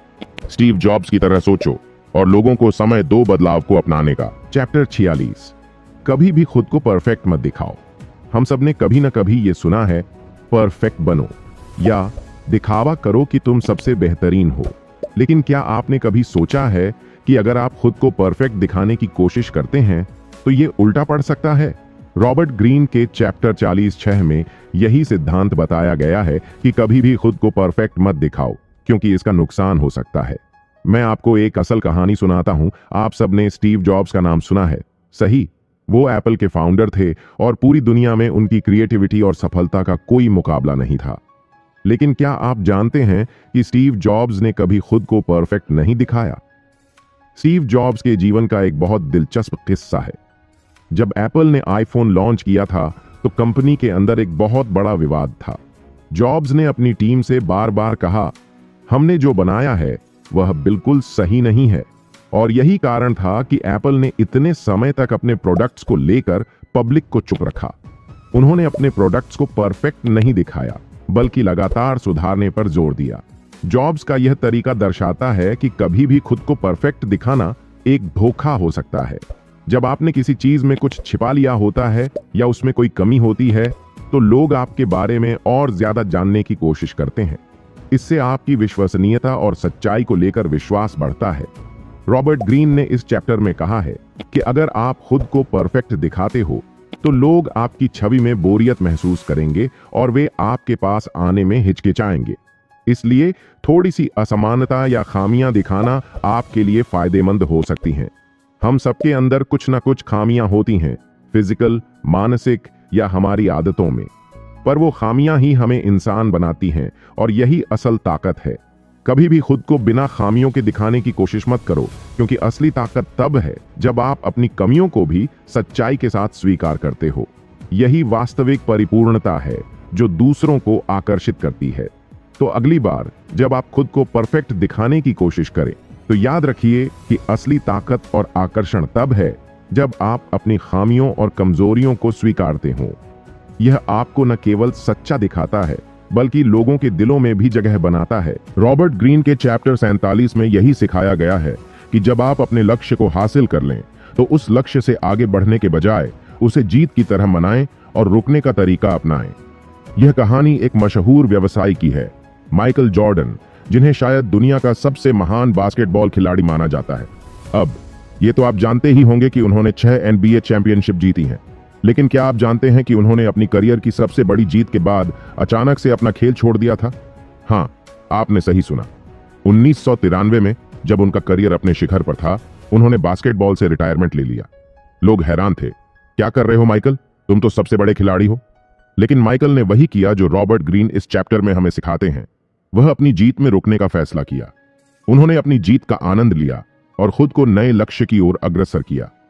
यह समझना महत्वपूर्ण था कि हर जीत के बाद अगर आप ज्यादा ढूंढने की कोशिश करेंगे, तो आपके अंदर संतुष्टि की कमी होगी और कहीं ना कहीं वह मानसिक थकावट भी पैदा हो सकती है। रॉबर्ट ग्रीन का कहना है कि जब आप अपने लक्ष्य को प्राप्त कर लेते हैं, तो उस पल को पहचानें और वहां रुकें, और यही सबसे बड़ी शक्ति है। आप जब अपनी जीत में रुकते हैं, तो आप और भी ज्यादा महान बन जाते हैं। यदि आप हर बार जीत के बाद और अधिक पाने की कोशिश करते हैं, तो आप अपनी सीमाओं को खो सकते हैं। इसलिए ग्रीन का सिद्धांत यह है कि जीत के बाद रुकना और संतुष्ट होना आपको मानसिक शांति और संतुलन देता है, जो किसी भी लक्ष्य की सबसे बड़ी उपलब्धि है। हम सबकी जिंदगी में कई बार ऐसे पल आते हैं जब हम अपने लक्ष्यों को पाते हैं, लेकिन हम फिर भी उन्हें और बड़ा बनाने की कोशिश करते हैं। लेकिन क्या आपने कभी सोचा है कि अगर हम उन पलों को पूरे दिल से जीते हैं और उनकी सराहना करते हैं, तो वह हमें बहुत कुछ सिखा सकते हैं। जिंदगी में यही सबसे बड़ी बात है, संतुष्टि। हमें खुद से यह सवाल करना चाहिए, क्या मैं अपनी जीत से खुश हूं? और अगर जवाब हां है, तो हमें आगे बढ़ने के बजाय उसी जीत में रुककर उसका आनंद लेना चाहिए। जब आप इस सिद्धांत को अपनाते हैं, तो आपको पता चलेगा कि सही समय पर रुकना अगली बड़ी जीत के लिए सबसे सही रास्ता है। रॉबर्ट ग्रीन का चैप्टर 48 हमें यही सिखाता है, तरलता अपनाओ, अपने रूप और रणनीति को बदलने में सक्षम रहो। क्या आपने कभी महसूस किया है कि कुछ लोग किसी भी हालात में अपने आप को ढाल लेते हैं, जबकि कुछ लोग संघर्ष करते हैं? यह कुछ ऐसा है जो केवल कुछ ही लोग कर पाते हैं। अगर आप इस दुनिया में सफल होना चाहते हैं, तो आपको बदलाव के साथ चलना आना चाहिए। और जब हम बात करते हैं सफलता की, तो यह समझना जरूरी है कि कुछ लोगों ने यही कला अपनाई है और उन्होंने उसे अपनी ताकत बना लिया है। यह कहानी फेसबुक के फाउंडर मार्क जुकरबर्ग की है। जब मार्क ने फेसबुक की शुरुआत की, तो वह किसी भी अन्य सोशल मीडिया प्लेटफॉर्म से अलग और नया विचार लेकर आए थे। उनका उद्देश्य था कि लोग अपने दोस्तों और परिवार से जुड़े रहें। लेकिन क्या आप जानते हैं कि उन्होंने अपनी कंपनी को बड़ी मुश्किलों से बाहर निकाला? साल 2006 में फेसबुक की टीम को एक बड़े संकट का सामना करना पड़ा। प्लेटफॉर्म पर भारी ट्रैफिक के कारण वेबसाइट अक्सर डाउन हो जाती थी। कभी ऐसा होता है कि हम अपने सपनों के रास्ते में रुकावटों को देखकर हिम्मत हारने लगते हैं। हम सोचते हैं अब क्या होगा, लेकिन हमें यह समझना चाहिए कि कठिनाइयां केवल एक वक्त के लिए होती हैं। जैसा मार्क जकरबर्ग ने किया, हमें भी अपनी सोच और रणनीति को बदलने का साहस रखना चाहिए। जब आप तरलता अपनाते हैं, तो आप किसी भी बदलाव से डरते नहीं हैं। आप जानते हैं कि हर नई स्थिति में आपको खुद को ढालने की क्षमता है, और यही क्षमता आपको हर कदम पर सफलता की ओर बढ़ने में मदद करती है। याद रखिए, जो लोग बदलाव से डरते नहीं हैं, वही लोग सबसे बड़ी सफलता प्राप्त करते हैं। अगर आप लचीले हैं तो दुनिया के किसी भी तूफान से बच सकते हैं। तो दोस्तों, आज के वीडियो में हमने 48 कानूनों की शक्ति के आखिरी अध्यायों को कवर किया और समझा कि कैसे इन शक्तिशाली कायदों को अपनाकर हम अपने जीवन में वो बदलाव ला सकते हैं जो हमेशा से हमारे दिल में था। हमने सीखा कि खुद को सही दिशा में लगाना, दूसरों के इरादों को समझना और सही समय पर सही कदम उठाना, ये सब हमें अपनी ताकत का सही इस्तेमाल करने में मदद करता है। लेकिन अगर आपने पिछले 3 वीडियो नहीं देखे हैं तो इन अध्यायों को पूरी तरह से समझना मुश्किल हो सकता है। पार्ट 1, पार्ट 2 और पार्ट 3 में हमने शुरू से लेकर अंत तक शक्ति के खेल को समझा और सीखा कि कैसे हम अपनी रणनीतियों को और मजबूत बना सकते हैं। इन पार्ट्स को देखना आपके लिए बेहद जरूरी है ताकि आप इन कायदों को सही तरीके से अपने जीवन में लागू कर सकें। अगर आपने अभी तक चैनल को सब्सक्राइब नहीं किया है तो तुरंत कर लें। और हाँ, इन तीनों वीडियो को देखना ना भूलें, क्योंकि ये सारी जानकारी आपके लिए एक नया रास्ता खोल सकती है। अगर आपको इस वीडियो में कुछ भी नया सीखने को मिला हो तो लाइक और शेयर जरूर करें। इस वीडियो को अपने दोस्तों और परिवार के साथ शेयर करें ताकि वे भी इन शक्तिशाली कायदों से अपनी जिंदगी में बदलाव ला सकें। कमेंट में बताएं कि कौन सा लॉ आपको सबसे ज्यादा प्रभावित करता है और किसने आपकी सोच को बदलने में मदद की। मैं हमेशा आपके साथ हूं और आपके सवालों का इंतजार करता हूं। अगर आप और ऐसे वीडियो चाहते हैं तो सब्सक्राइब करना न भूलें और बेल आइकॉन दबा लें ताकि आपको हमारे सभी वीडियो सबसे पहले मिलें। याद रखें, असली शक्ति वही है जो आप खुद में पाते हैं और ये 48 कानून है। पावर सिर्फ एक शुरुआत है। इस किताब से सीखी गई बातें आपके जीवन में बड़ी सफलता ला सकती हैं, लेकिन इसके लिए आपको लगातार खुद को और अपनी सोच को चुनौती देनी होगी। तो मिलते हैं अगले वीडियो में